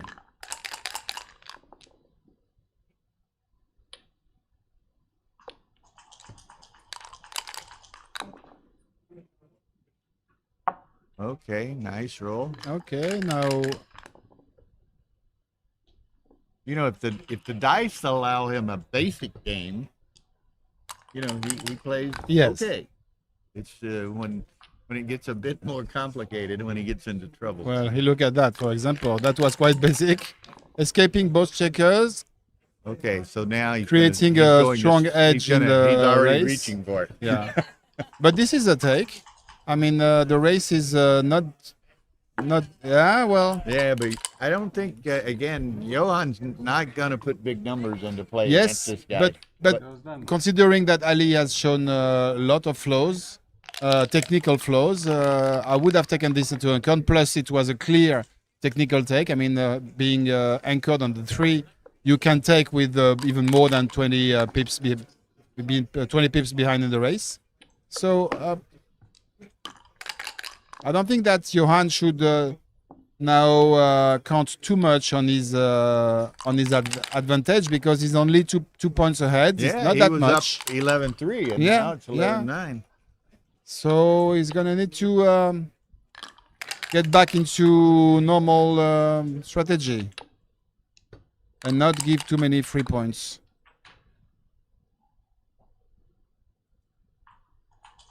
See, So it's this- interesting, perhaps, and part of it may be strategy, but Johan's seemingly trying to play with much more pace now, which will Mhm. encourage Ali to play with more pace.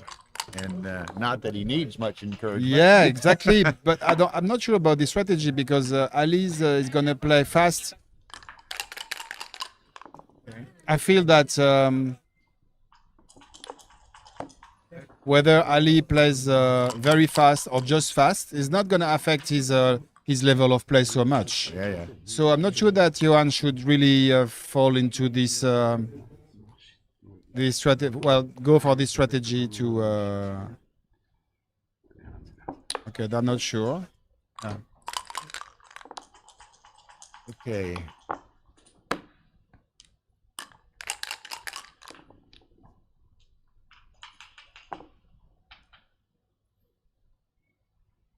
Okay.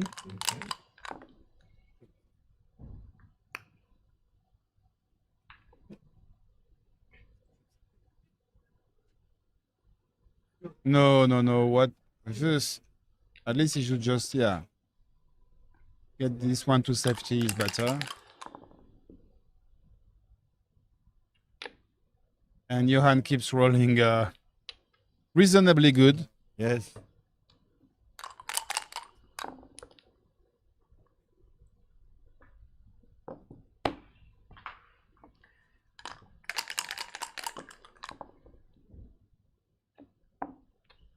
And again, like a couple of games before, we see a position where Ali has stacked everything on the 6 and the bar point, has made the deuce, and his prospects to build something, a proper position, are very slow. are very low. So he could See, have there hit again, He two. could have hit two, but and I'm not sure exactly what was right. Maybe this is And now right, he's going to struggle again. but, Look at that. Jesper Carlson rooting for his countrymen there.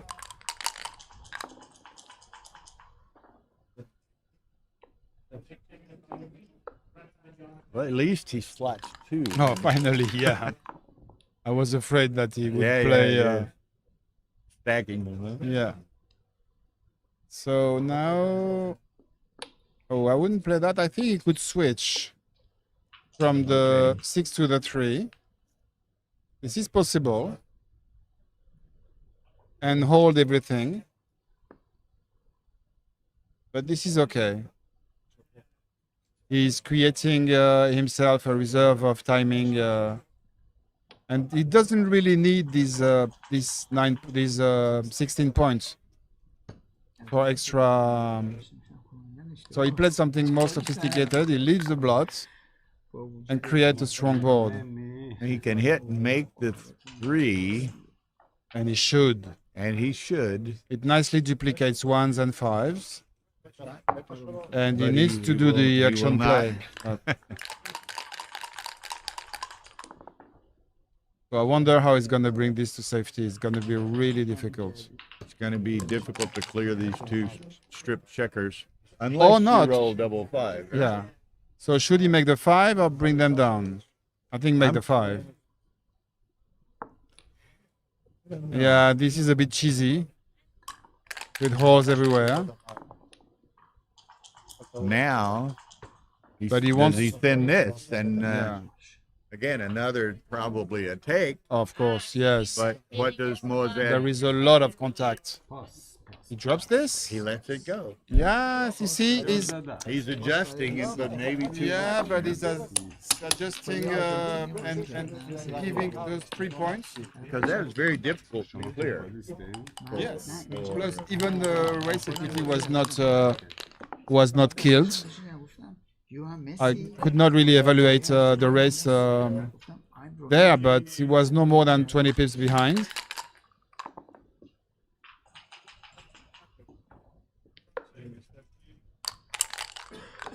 So by letting Ali coming back and giving those 3 points, he could find himself in trouble. Nice roll here. How many times did Johan roll double 1 in the first couple of games? Quite a number. Maybe 4 times. Only if I tell you.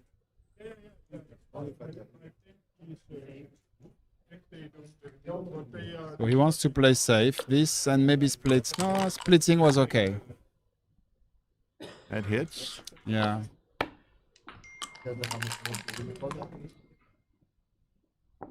He doesn't Nice. like to make blots, but he likes to hit. He knows that. Yeah. So here. No, you come up with both. Good. Okay. 6-1. Johan is gonna hit. Goes for the throat. And it works nicely. 1-5 is rather awkward. Yeah. Either Wow. 2 and Another shift, double huh? 1. Yeah.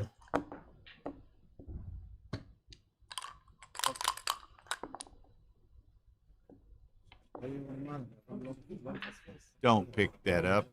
Okay, good. The luck factor has definitely favored Johan in this match, and yet he's only 1 point ahead. So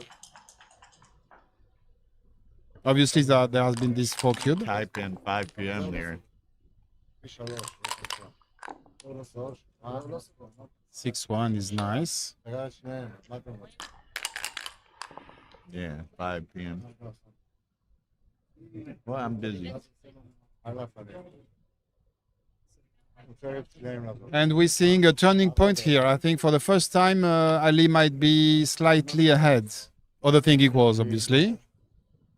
But he's only 1 point behind, but has a stronger game now. strong lead in the race and some threats.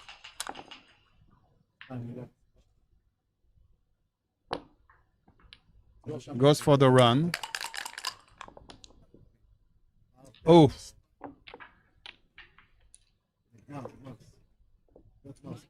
Double four. You missed this, Bill. This double four was just Curtains. just the thing.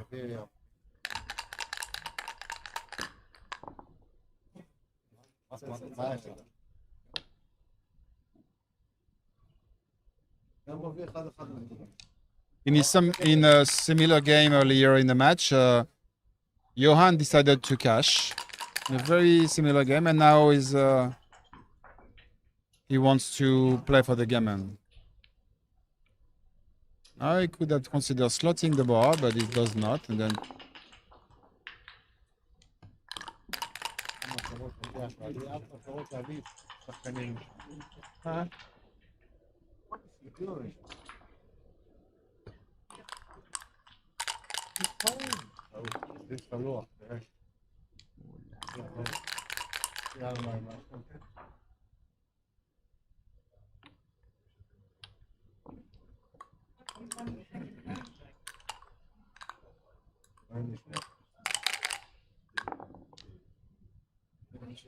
Ah,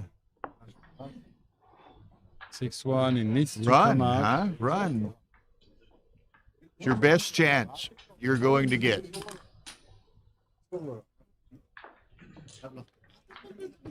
Okay. Whoa. It's a very strong cube. No. Okay.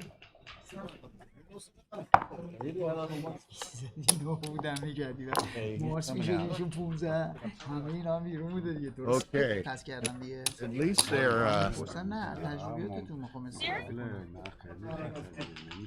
What is this? So they're taking a break? No, they're playing. They're playing. Are they?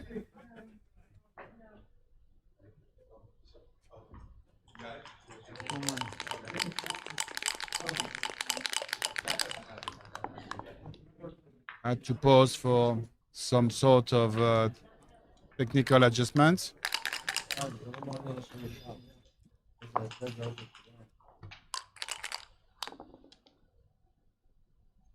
Run. From what we've seen in the past few games, I'm starting to like Ali's chances. He's showing stamina.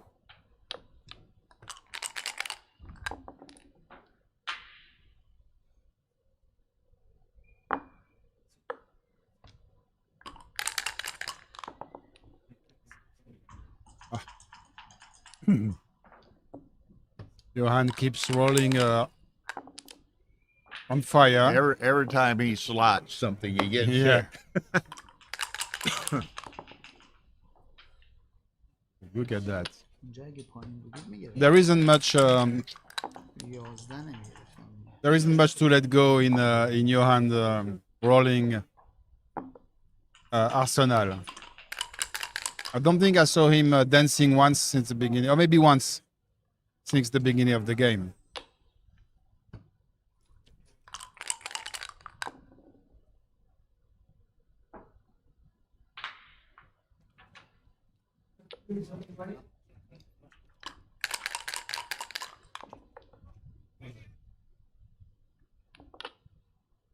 Okay. Yeah, with the 3 blots, he will readily do that. Mm-hmm.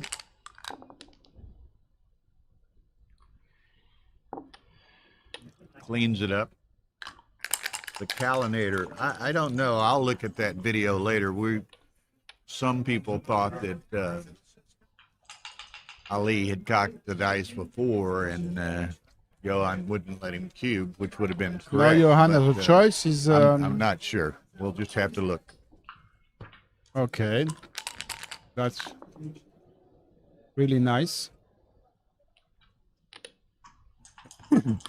Okay. Johan stripped all around.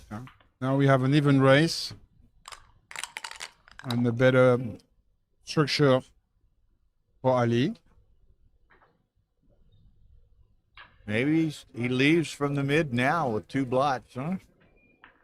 Oh, we know that he has to do that. He doesn't even give 1 blot. He should have at least left 1, and he doesn't even want to do that. But make the So 2 again, he's and going to find himself in trouble later. make the 2 and 5-1. Nah, he's gonna, with the 2 blots over there, he's gonna. Yeah, that's reasonable too. But I think yes, and then 5-4. I'm not sure about that because Ali is gonna clear those blots, and then maybe next roll is gonna be in trouble. I would have made the. Oh, that's nice. Now again, there is a choice. Do you want to? I would bring them down. Yes. Yes, you want to keep some contact. Ali is gonna have to play from those 2 checkers on the 8s, and then he has nothing left. So keeping contact. Also considering that Johan is behind in the race. Not much, but yeah, I don't like that. He's now counting the race. He's gonna find that he's slightly behind.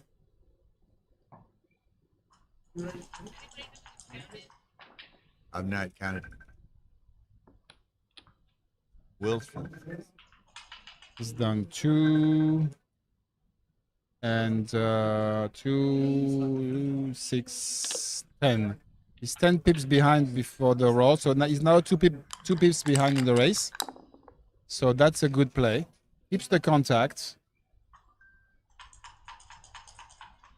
while Ali should, with his double 1, reduce the contact. But I think he should keep the bar point, because there are some bad numbers already for Johan. That one.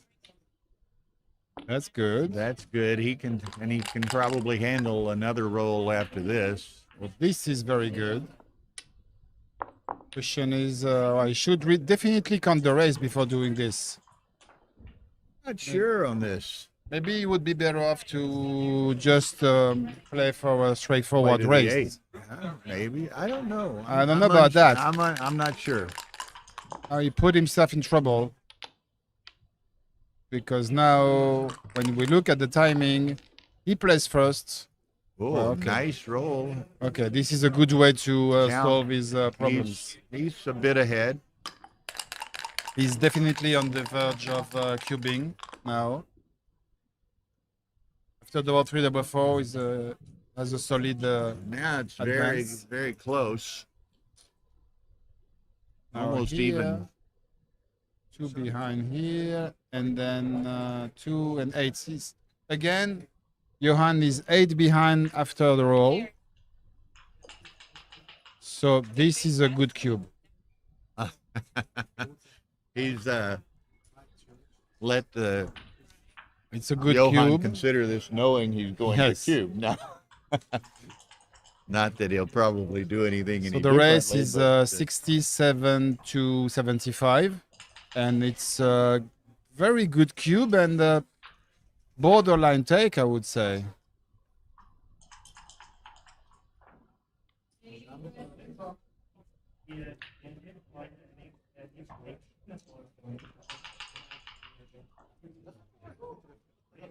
It's actually 59 to 59 for Ali and 67 for Johan. So yeah, 8 pips out of this. I would probably drop this, being Johan, even though it might be a small technical take, but he doesn't want to. Oh, he does take. Okay. Not sure about that. Does he want to play? Typically, against a player like this, you don't want the dice. Do you want to play a decide, race? eh? No, I don't think so. Plus, I'm quite confident.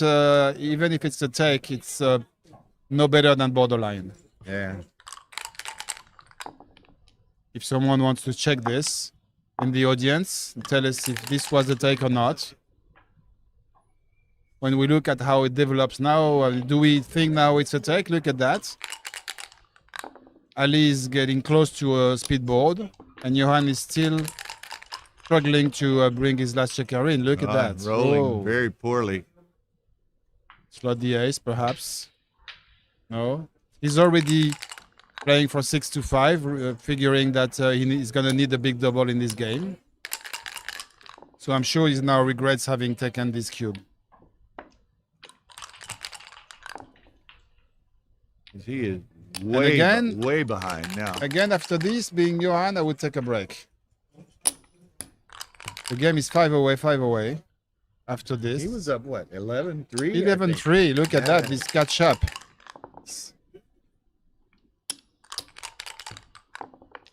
Do we know if it was a take? They haven't addressed We it. don't. Why didn't you consider wastage. wastage? There was some wastage, yes, which I didn't take into account. Gotta But go still, 6-5. still, I believe it was.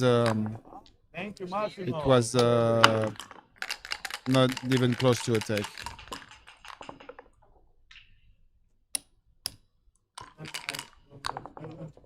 Obviously, we don't have much time to analyze properly in the racing position. I'm like you, though. I think This Johan is may it. have seen enough of this and want to Yeah, take a break here. this is it. So, Johan, do we take a break or not? You have 5 breaks. And it's interesting. I mean, you can almost see in his body language and everything. Yeah, he's getting Ali annoyed. getting a bit more confident, you know? Yes, Ali is being playing much better, even though he keeps playing way too fast. But Johan seems a bit annoyed now, frustrated by having let this big lead vanish so fast. So I can't read. I am pretty sure it was huge take. Okay. Yeah. Okay. Was it 7 points? I think it was 7. No, it was. I think it was 8 points lead for Ali. Okay, huge take. Fine. I wouldn't be so sure, but I trust Amir. the audience. Hopefully, someone can check this out.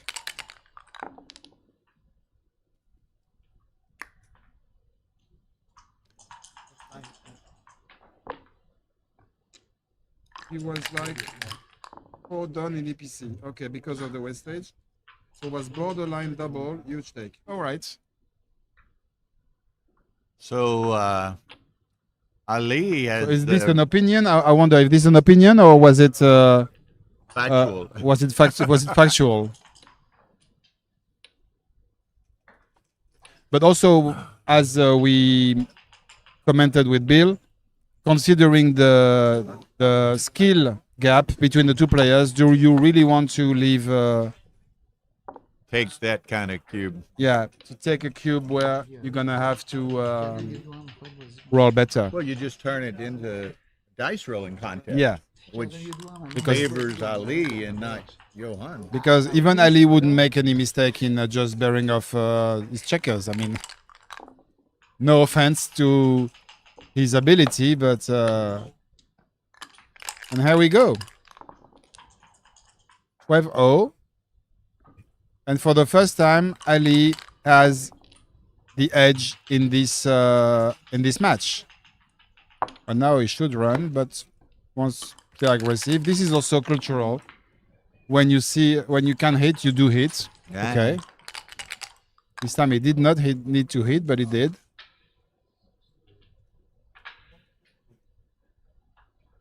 Oh, this is 1-2, come up. And the last one, he could slot or play from the 11 to the 8, which seems reasonable. He doesn't need this 11 points, which is not part of the prime. he's gonna step No, up no, no, all the no, way. don't leave. Okay. He gives 1s and 6s on top. Yeah, that's 3 and 6s.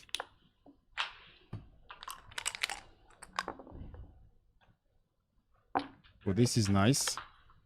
Very nice roll to make the bar. And I wonder what Johan would do now if should Ali send the cube. he would be very uncomfortable because a gammon here would. Double six.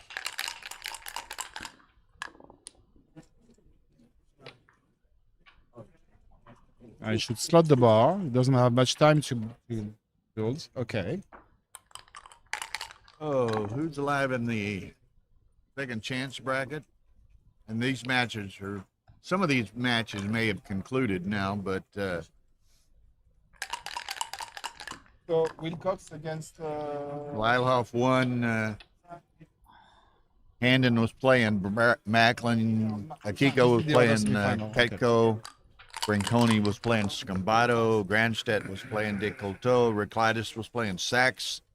Russell was playing Antonio Balbi. Chris Rogers was playing Didier Osseroff. So I'm not sure how any of those matches have concluded. He lets that go. He let that go. That might have been a take again. نه اینکه حالا پاوز کنم ولی یه ذره بیشتر فکر می‌کردم 13-12. So, and of course, neither one is exactly in time trouble either, you know? Yeah, well, no, not exactly.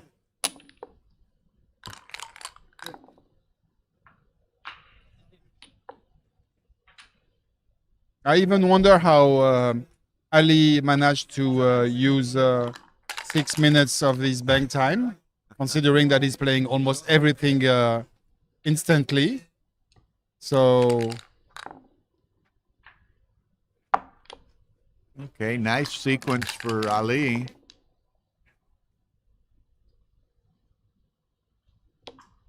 you know, Bill, I do like Ali's chances now. Because Johan must be really. Wow, he could hit two. Oh, yes, I think he should. Hit two and insta double on almost any roll. He could hit two, but I think he's maybe, well, he is. I Okay. thought for a moment he may just make the ball. Can he hear us from the room behind you? Yeah. I thought he might make the bar, but he did. Okay, this is Now, interesting. this One of is- the few numbers that don't hit where he has to Wow, pose. Look here. One. This is Go quite to nice. the 8 and make the ace, yes. Okay. And now he, depending on the roll, he's going to come around the corner. But No, this is illegal. Okay. Did they play legal? It was a 6-5, wasn't it?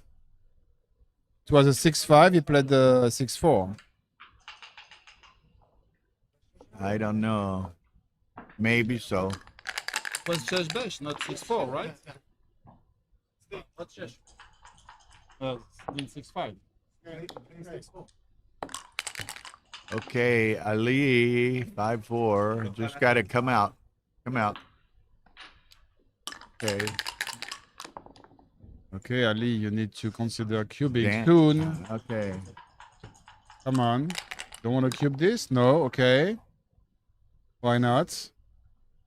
Take it across for sure. Now, does he lift? Yes, he lifts. Now, what's the race? He may. Not sure about this lift because he only left 5-2 and 5-3 and 6-2. 6-5. What's he may send this.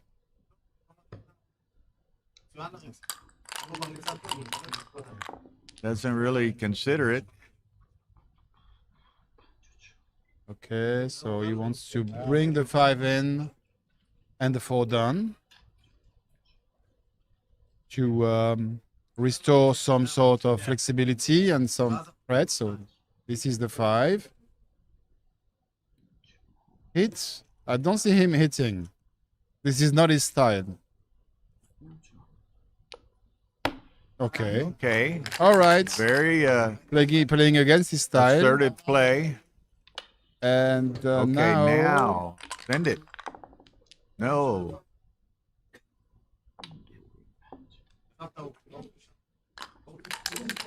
Okay. So, what we do here? Gotta run. Gotta run, I think. Trouble is the race is really bad, so he can see Okay, that. where's Ali's He breaks the He needs contact. to- wow. So does he leave a 9? No. No, play to the 8. Leave a 9. So his normal strategy, but I don't know if he knows that, he should find the spot to cube before taking the risk. But I think he has already lost his market by a while. Okay. He's looking for the easy something roll, like the easy 10 roll to 12 pips ahead, plus the contact favors him. Okay, go to And the look bar. at that. Go to the bar. This is it. He could hit and make slot the. This the is it, and I 4, don't but see this Johan is- taking this this is cube, easy. so we're Takes gonna no see. chances. Oh, Oh, 1, 2, 3. That's very, very close. okay. He has barely caught up the race. Still slightly behind, Extremely close, though. but Johan's structure distribution is better, especially with this 4-1, which creates a gap on the 4-point, which is the worst gap you can have, because you never have a chance to fill it, and each time you roll a 4, you miss until the end. There we go. Take off the 5, yes.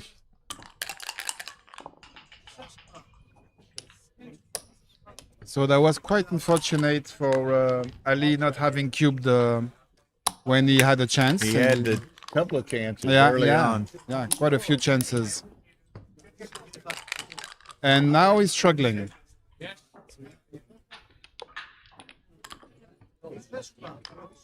But Now 9 Johan checkers being to as roll 10 is probably the checkers. favorite. 10 on a roll. 9 checkers to 8 checkers. Ugh.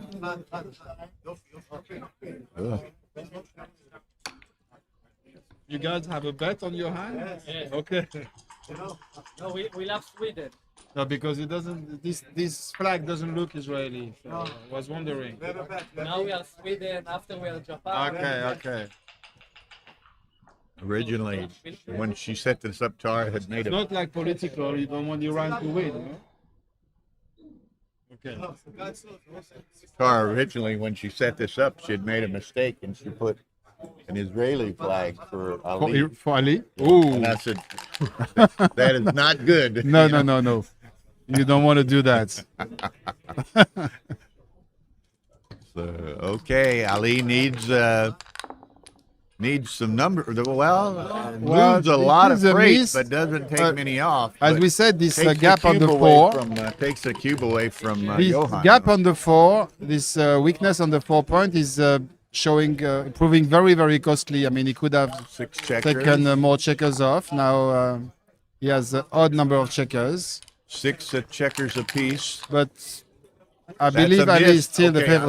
Ali's he needs to So send he this needs right to here. cube. That's a Yes, good cube. absolutely. Very good cube. Absolutely. Finally, he managed to find a very, very efficient cube.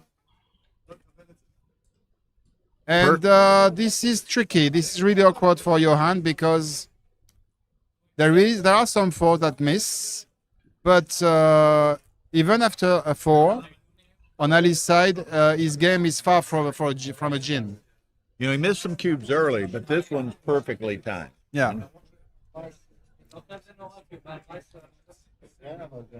On the other hand, the recube action from Johan would be perfectly efficient. He exactly needs 4 points. 4 away, yeah. So that is a pickle. You said that in US, a pickle? Yeah. It's a pickle. He's in a pickle. I wouldn't want to be him now. Especially because, He as we takes it. said, Okay. he doesn't want to gamble on the dice. Oh, that's a good number. It's protected from subsequent misses. Uh-oh. That's not enough. You know, it's interesting, though. A couple of this game and maybe the Ooh. previous game, I don't know. And the last roll, it needs level 4 or better. Johan is given the control to the dice, you know? No. Yeah. Two games in a row. Yeah, yeah. He let the dice decide. Exactly, Bill. And as we said at the beginning, we assumed that his strategy would be to lower the variance as much as possible. But from the last few games, we figured that he did not. So maybe it is questionable how he handled his very strong lead. But now three-way, four-way, Ali. This is Ali's first lead of the match. Yes, He's down first time. 11-3. So he has shown very good stamina in this game. He did not let himself go and took the cube that gave him the opportunity to win 4 points. And from there, consider that in the past 7 games, Johan only won 2 points, while Ali won 11 points.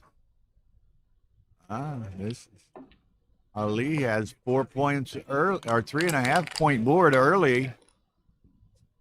Let's see what happens. Ooh, nice shake. Now dance, and what do we do?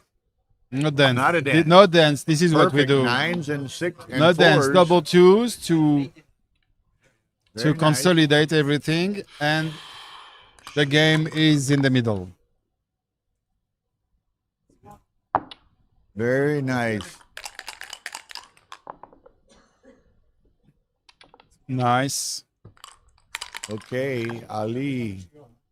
Very good fighting spirit from Johan. Look at this. Look But- at this, huh? Oh, now you dances, hesitate. he Now can- you hesitate when you pick a checker. Yeah. This is really strange. A dance, and it's a cube. Yes. Okay, what you do? Yep, there it is. There we go. Yeah. He's gonna let this one go too. He's got to let this go, I think. He's got to let it go. He could lose the game on this match, and He'd much rather play two-way, four-way than of this. course, he wants to keep access to the cube. 15-13 would make it very uncomfortable for Ali to use the cube efficiently. He probably wouldn't know if he should play for the gammon and he could not give a too easy cube at 15-13, risking the match. So he certainly should let this one go. I'm really surprised that Johan is even considering taking this cube.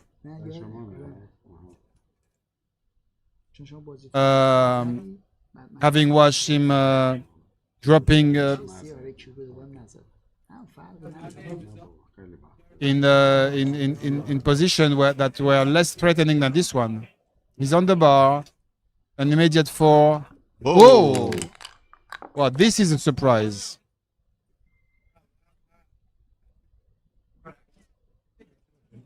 That was a surprise to me. That's to me too. I mean, so okay, now the audience will tell us that it's an easy take, but considering the meta game, let's say, it was a very strange cube to take. Well, this is a strange play. Coming to the 23. Rolls the ace, which is nice. He needed that. And there will be some blood in this game.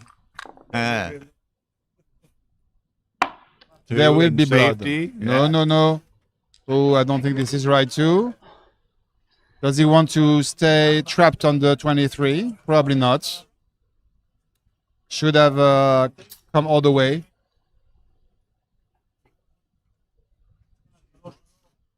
He's thinking. No, he can't be thinking. So the thing is, he knows that if he loses this game, plus there are many games that he's going to lose gammon. If he loses this game, he's going to be trailing 13-6, 15. Yeah, so he's aware of which that. is quite bad. So You step up. Step up. Wow. okay, come up. No. This is a 4-1. 4-1. So this is illegal. Okay. He thought it was a 4-2, and now he correctly comes up. Well, I guess he needs to do that eventually. Yeah. 1. Johan is in a big trouble. He must come out. He has to come out. Hitting twice, I don't think is right against this such a strong board. But on the other hand, he really wants to win a gammon, so trying for the closeout, but doesn't nearly have the material to blitz. Whoa. Very unfortunate for Ali to dance at this point. Makes the point. And now, but the blitz is going to be really difficult for Johan because he doesn't have much ammunition and has 3 points behind the 4, 3 checkers behind the 4 prime. Well, he's going to play the just 6, and now he's going to roll on for the G now, right? Oh yes, definitely.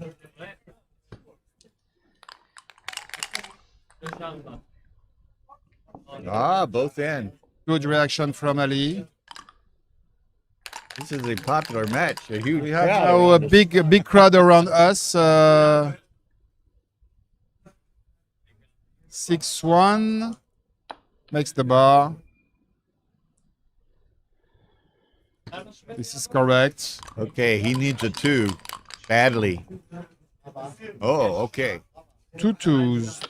Very, very nice Maybe roll. he saves his life there with the deuce. What is he doing? 2, 3, 4. Yes. Okay. Correct.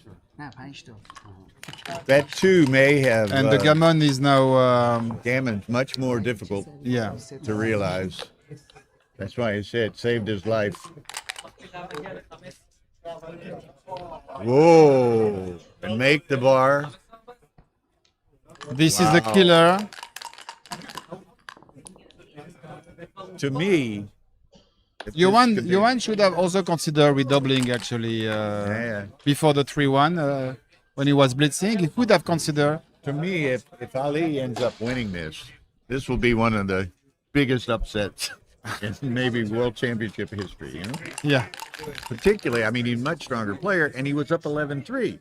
Ooh, that was close. That was close. And we're gonna assist to a very nice finish here. 5-4. So he has to leave some sort of. Amazing. I think he should break the 10 now because there is a slot. So he does not. He's gonna leave. 6-3. He's gonna leave the 6-2 later on Ooh. in a much worse position. And his distribution of checkers is not good. This is the roll of the match, huh?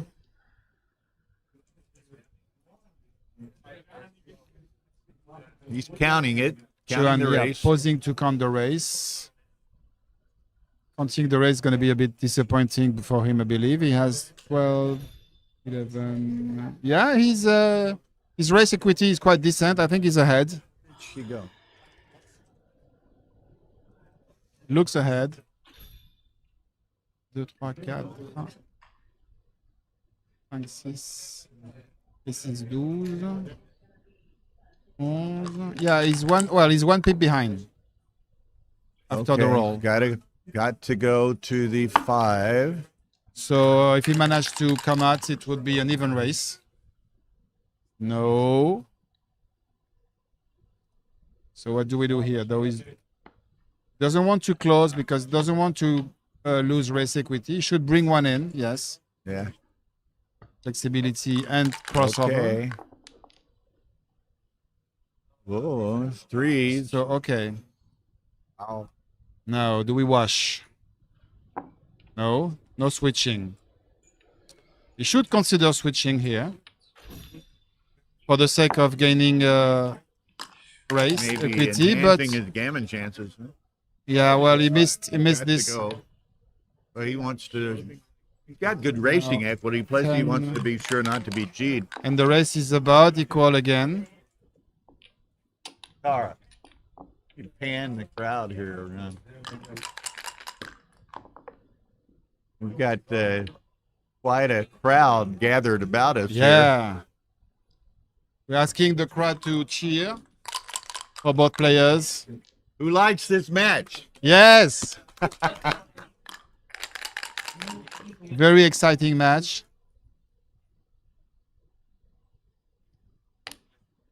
Yeah. A lot of interest in this game. Ali definitely has a strong edge, but each time I said that, That during helps. this match, Yeah. Johan managed to roll a big double. So look at that. Here we go. Whoa. See? Each time. And we're going to see a recube, very, very likely. Nine Eight checkers eight against nine, checkers, but no this is- misses. But Ali has so many misses that he really cannot afford to take this cube. I don't care what the audience will say. You cannot take this. Especially with 1 point lead. Here we it is. go. There. Let it go. Oh,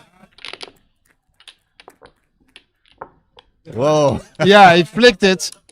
Like, don't even. Don't test me. Who's that, Charles? Yeah, Ed O'Loughlin.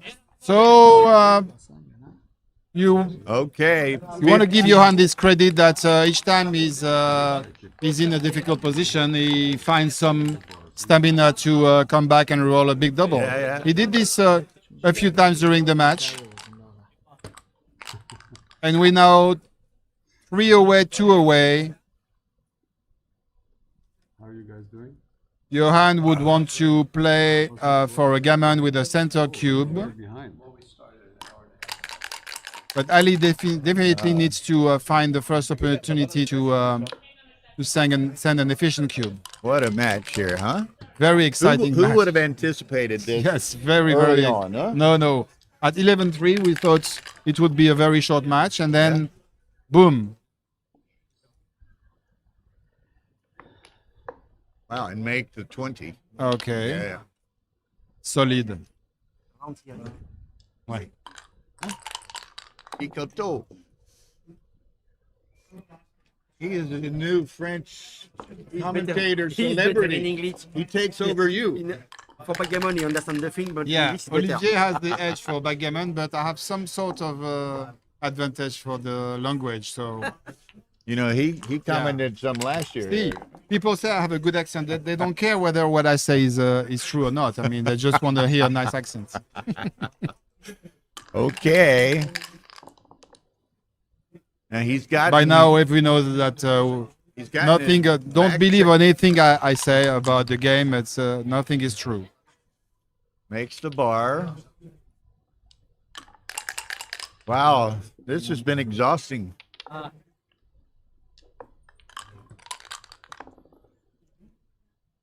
Makes the 9. Closing to the end of this exciting semifinal.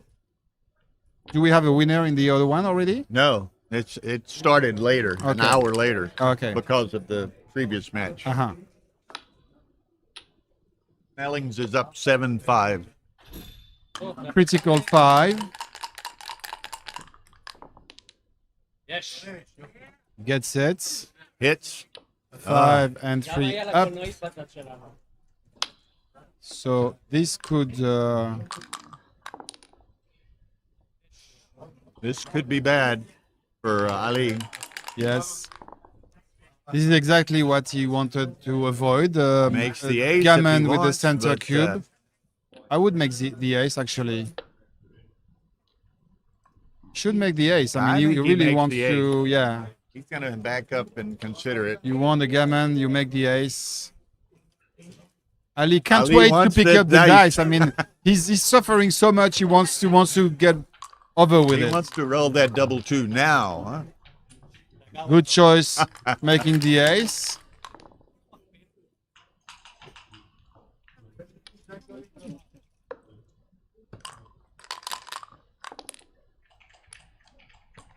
Okay, he needs that a 2. There Whoa, we he gets go. the 2.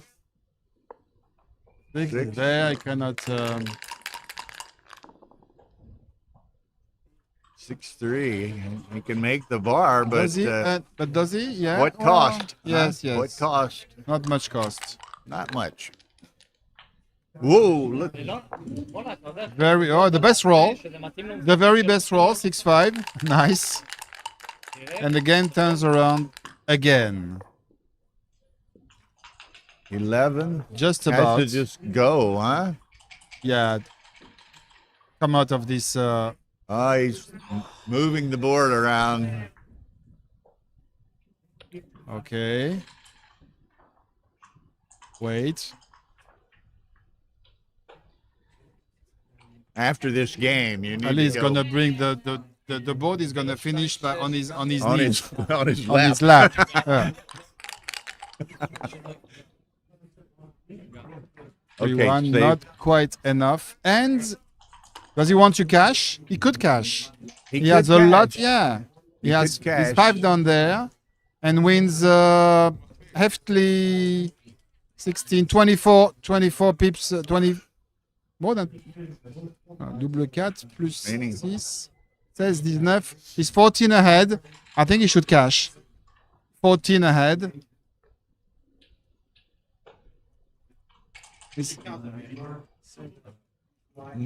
Parce que tu sais pas compter. Bah non, il y a 5 points là-bas. Yes. Okay. But again, 15. well ahead is probably I was cube, corrected by my Associate? my French deputy, specialized in counting the race. That's about what he can do. And corrected me in counting 15 pips. How many? 15. 15.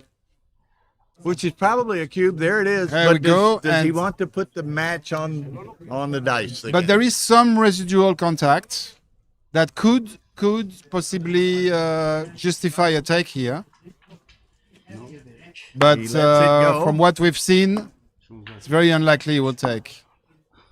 Okay. And gonna we get take a to break. Crawford, and they're taking what should be the last break of the game. So we see you guys in 10 minutes. Also, we take a break. Go. I'll keep them happy. Yeah. Keep them entertained. Yeah. Ah, okay. I will. Olivier, would you have something to drink? Huh? Something to drink? No, I'm fine. I'm fine. Coffee? No. Good. Olivier, t'apportes un café. T'apportes un café. Je dois rester là pour amuser les foules. Payant, tu t'en prends un. Tu t'en prends un aussi. Il n'y en a pas des gratuits. Il y en a, mais c'est. Oh, this has been a very entertaining and exciting match. Mosed was up 11-3 early.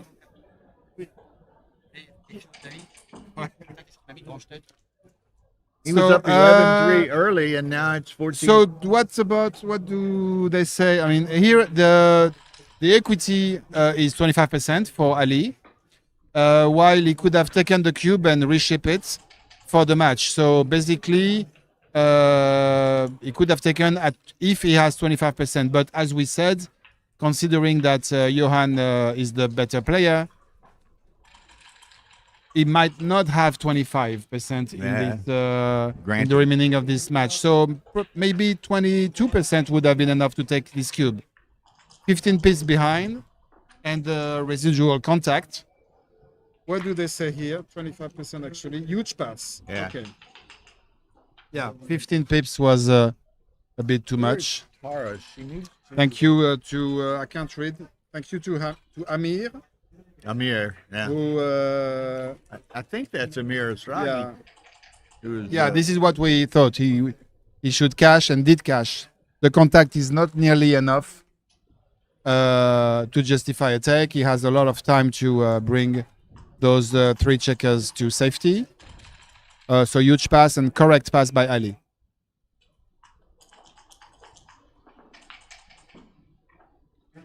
So for the viewers who are just only joining us, consider that Johan had 11-3 lead in this match, and Ali managed to catch up and even come in front just before this very last game, where he was leading 14 to 13, and then Johan is now ahead.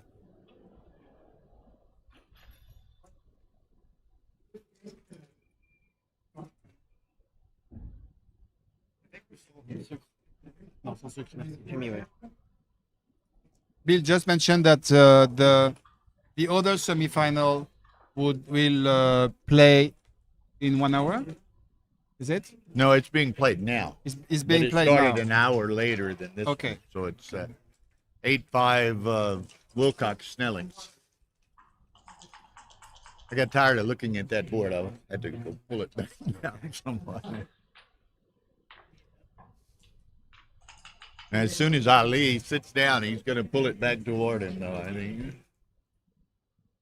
it was amazing, as you perhaps saw when Tara panned back and showed the crowd. There was a huge standing audience behind us. They will come back. So from what we gather, there are quite heavy bets on Johan. Oh, really? And so he has an unexpected crowd cheering for him. Not all of them from Sweden, but some, I believe. Well, and there were a number of people, if not Iranian, at least Iranian heritage. Mm-hmm. So quite a rooting section for Ali as well. But it's turned into an incredibly exciting match. You know? So in Dubai, there was a big turnout from Iran, wasn't it? Yeah. And even more, my understanding, planning this year. Playing what? Planning to come to Dubai this year. Oh, this year, yes. On break. You know, it's pretty amazing, and some of them have left now, but during the real exciting, we were over 200 on screen too. So many things to tell you. Let's see, first of all right, you can tell me what I'm so currently it's what, 8-5. How long would it take to finish this 17?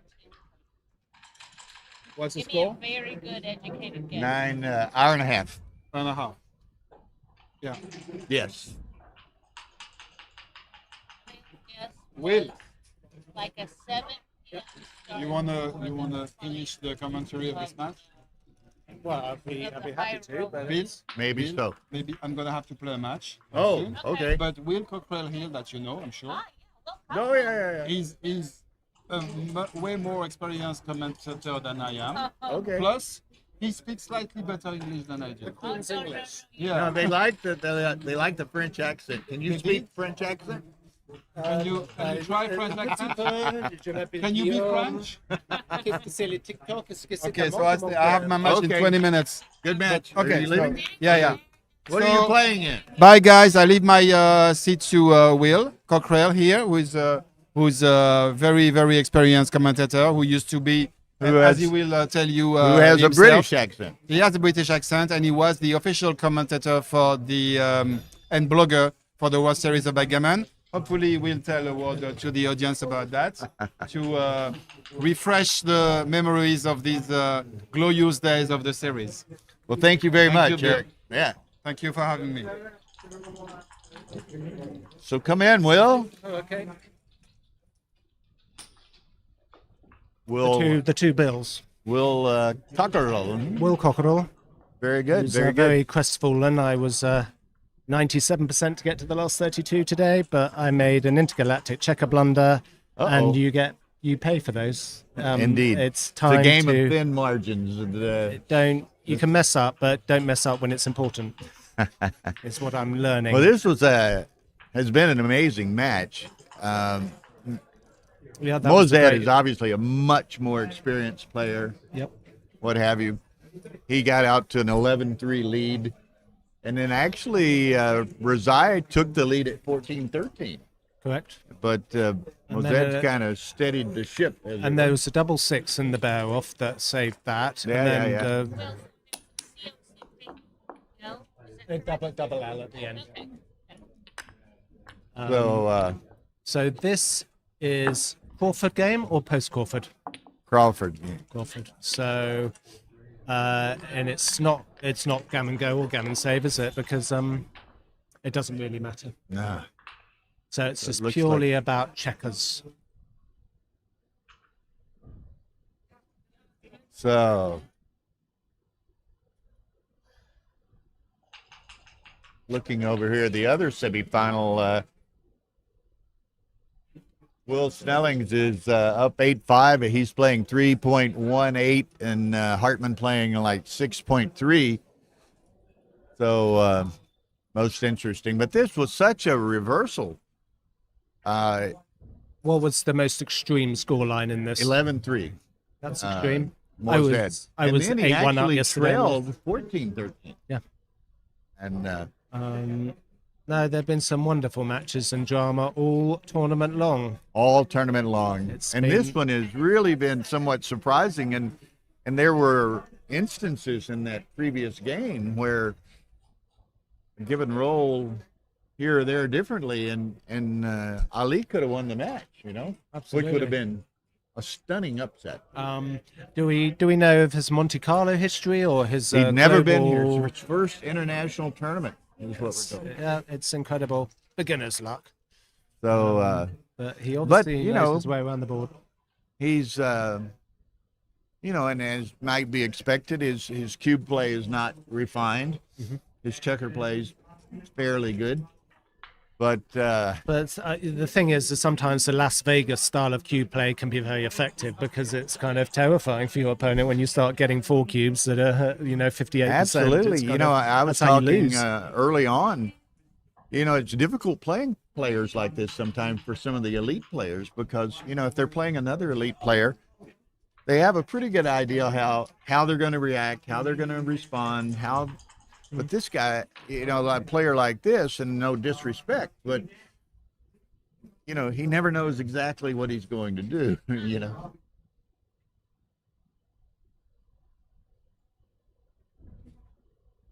It's Crawford. I'm almost certain. 14-13. Oh, you mean the tab.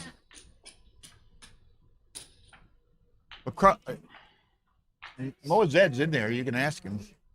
I'm pretty sure it's Crawford. Yeah.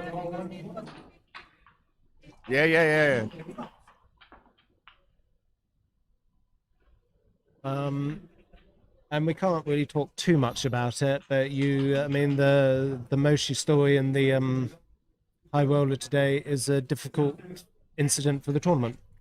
It was, and as I understand it, and I don't know if this has yet been resolved, but there's been an appeal. It's been an appeal. And I don't know if that's been resolved. It's just, the equity and value for Moshi to take the walkover is about 40 or 50,000 euros. So it's a tricky little moment. Mochi's opponent in the high roller semifinal today was confused on the starting time. He thought it was 5 p.m. and he when it was actually 12 p.m.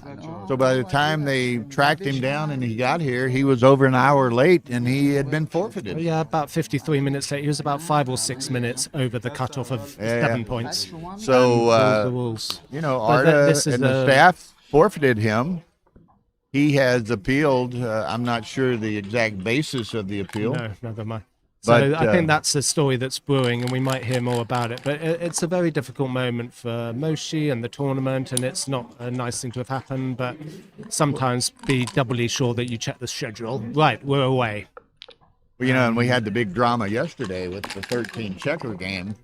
Good. We'll have to get back to that because we can't miss anything here. Yeah, this could be the last game. It's a spectacular fly shot to start.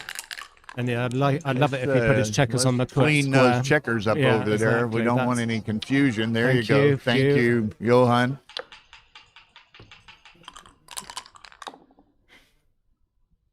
That looks like a mini joker.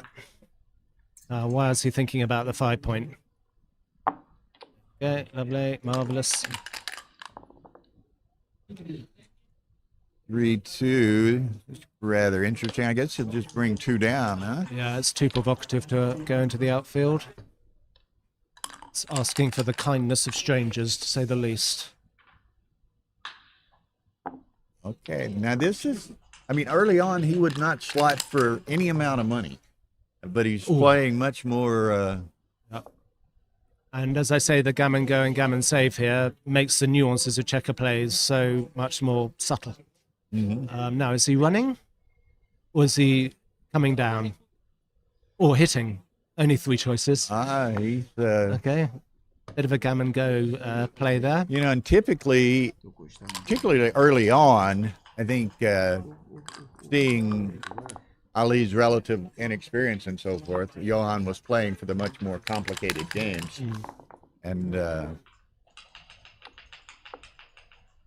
this is not straightforward at all, is it? so But maybe, let's see. What's he do here?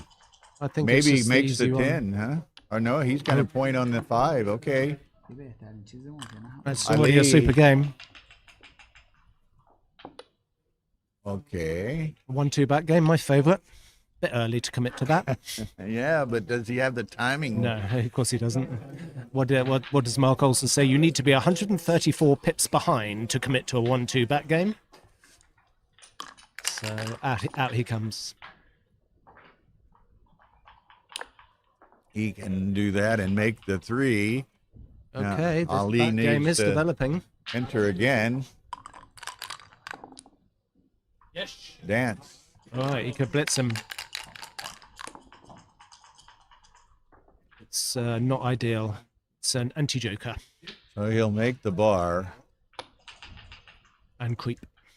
And then I guess just creep up to the 9. This is, Ali needing a deuce. That was big. This is, you see, I don't think he has nearly the timing. Yeah, I would have been loath to make the 8. I would have tried to get a couple more men back myself. It's illusions of grandeur to try to time an ace deuce game here. He's many things, but he's not 134 pips behind. No, he does. Whoa. Well, this is fast. Now that helps. This that is helps fast. him, actually. He can now time this just about. That was that hurts him. 1, 2, 3, 4. Okay, now.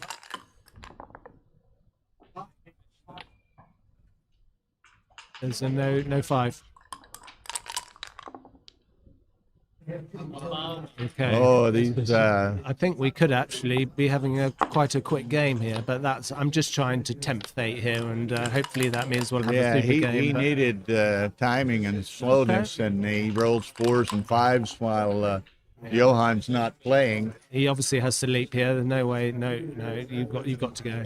You gotta go. No chance. Don't try to play a 1-2 back. Doesn't mind you. You don't mind if you end up in the air for some number of rolls. It's about a 0.45 error there, I think.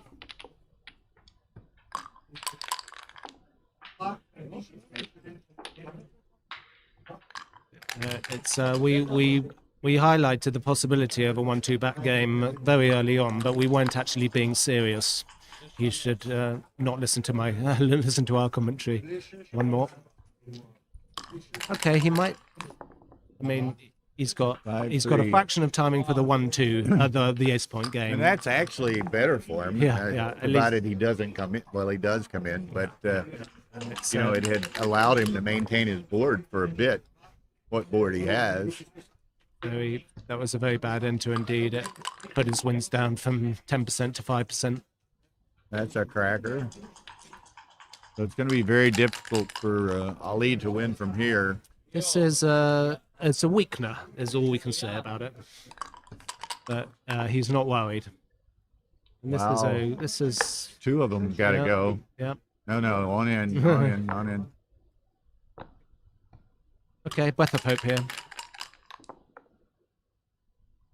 Oh, amazing! This is some shot. Yeah, a shot wings out into the night.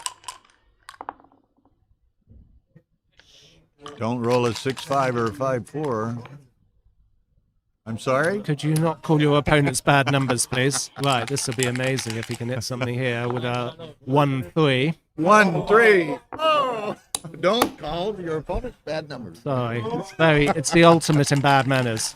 Right, well, he's up to 23% now or something. He's still relying on some terrific occurrences in life. My goodness, look at this. This is amazing. He's equalizing the game.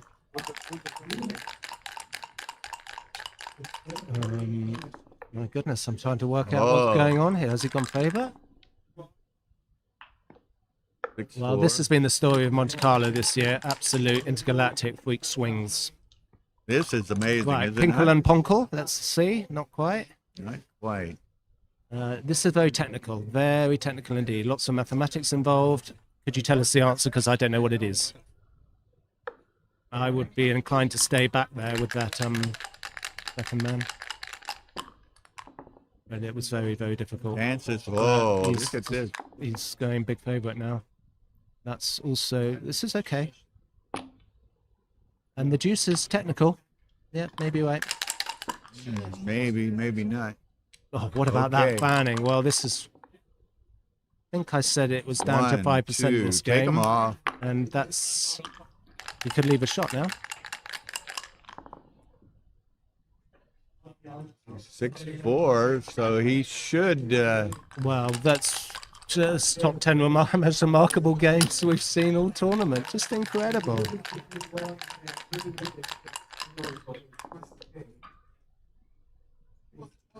Just amazing. Amazing. So we are going to get DMP. And Now, hopefully, Johan will be and feeling I say hopefully, second. but we have to anticipate that he understands that he should be doubling post Crawford on this. Yeah, that would be a shame. Eli Romy was 2-away yesterday, and there was no cube for 5 minutes, and then his opponent cubed at 60%, and Romy passed, which I found Well, most, the other day, most strange. Thibaut Thompson forgot the cube. Yeah, but to post-Crawford. pass at 60% at DMP is, you know, it meant that he went 30% in the match, and he went straight into a 1-4 back game that he couldn't time. So I didn't get that at all. So here we go, folks. Well, it's good that we got some. Yeah, we got that DMP that we crave. And, This should be the last game. unless he forgets the cube. Should be the last game, so let's see what happens. He makes the G-type play. There we go. There's the It cube doesn't take before long. Johan Yeah, even slightly makes his play. Slightly premature. Let There it you go. Okay, so here we go. Oh, there you go. Here we good luck, go. everyone. Seat of pants stuff. Buckle your seatbelt. یه خیالمون راحتی چوب هم فایده Cube, B cube. BGWC بله They should. Well, they've still got Crawford up there, but it doesn't matter. It's a 16 all. Yeah. Stranger things have happened, but I would have to rank this, if Ali were to win, perhaps the biggest upset in Recent history, shall we say? recent World Championship history. And you know, but congratulations Hey, to listen, the he's guy, he's you know? he's doing something right. And you know, He's taking well. It's first time an Iranian, someone had said, has been this far advanced in the World Championship. There are a great many of them about. Now then, Okay, slot the. And see, earlier he wouldn't slot, he wouldn't do anything, but he's kind of hit the. Okay, oh, look at that's, this, nice it's roll, good, but good and but bad. he has Good to and leave bad. the. Now then, I leave think the block. Ali might hit this. Gets There it he the is. hard way. Yep. It's turning out to be a cracker already. نیست که همه چی گذشته That's it. Oh, that's a huge swing. He Is wants it the down? bar. Come down to Yep, the 11. And it's yep, he's got the slot. Time to perform. This is not the time to mess around. It's messing around a little bit. Now then, this Okay, is so technical. he's got to come down. Okay. Now, ace deuce doesn't split. It's fine. Okay. Make the 4. Okay. He's nearly there. Still a He's lot nearly of- there, Johan, but he's got a couple of housekeeping issues to do. Very volatile position. I'd rather be Johan, but it could still swing either way. That helps. Sensational roll. 1, 2, 3, Two down? 4. No, no, it's just one to go, yeah.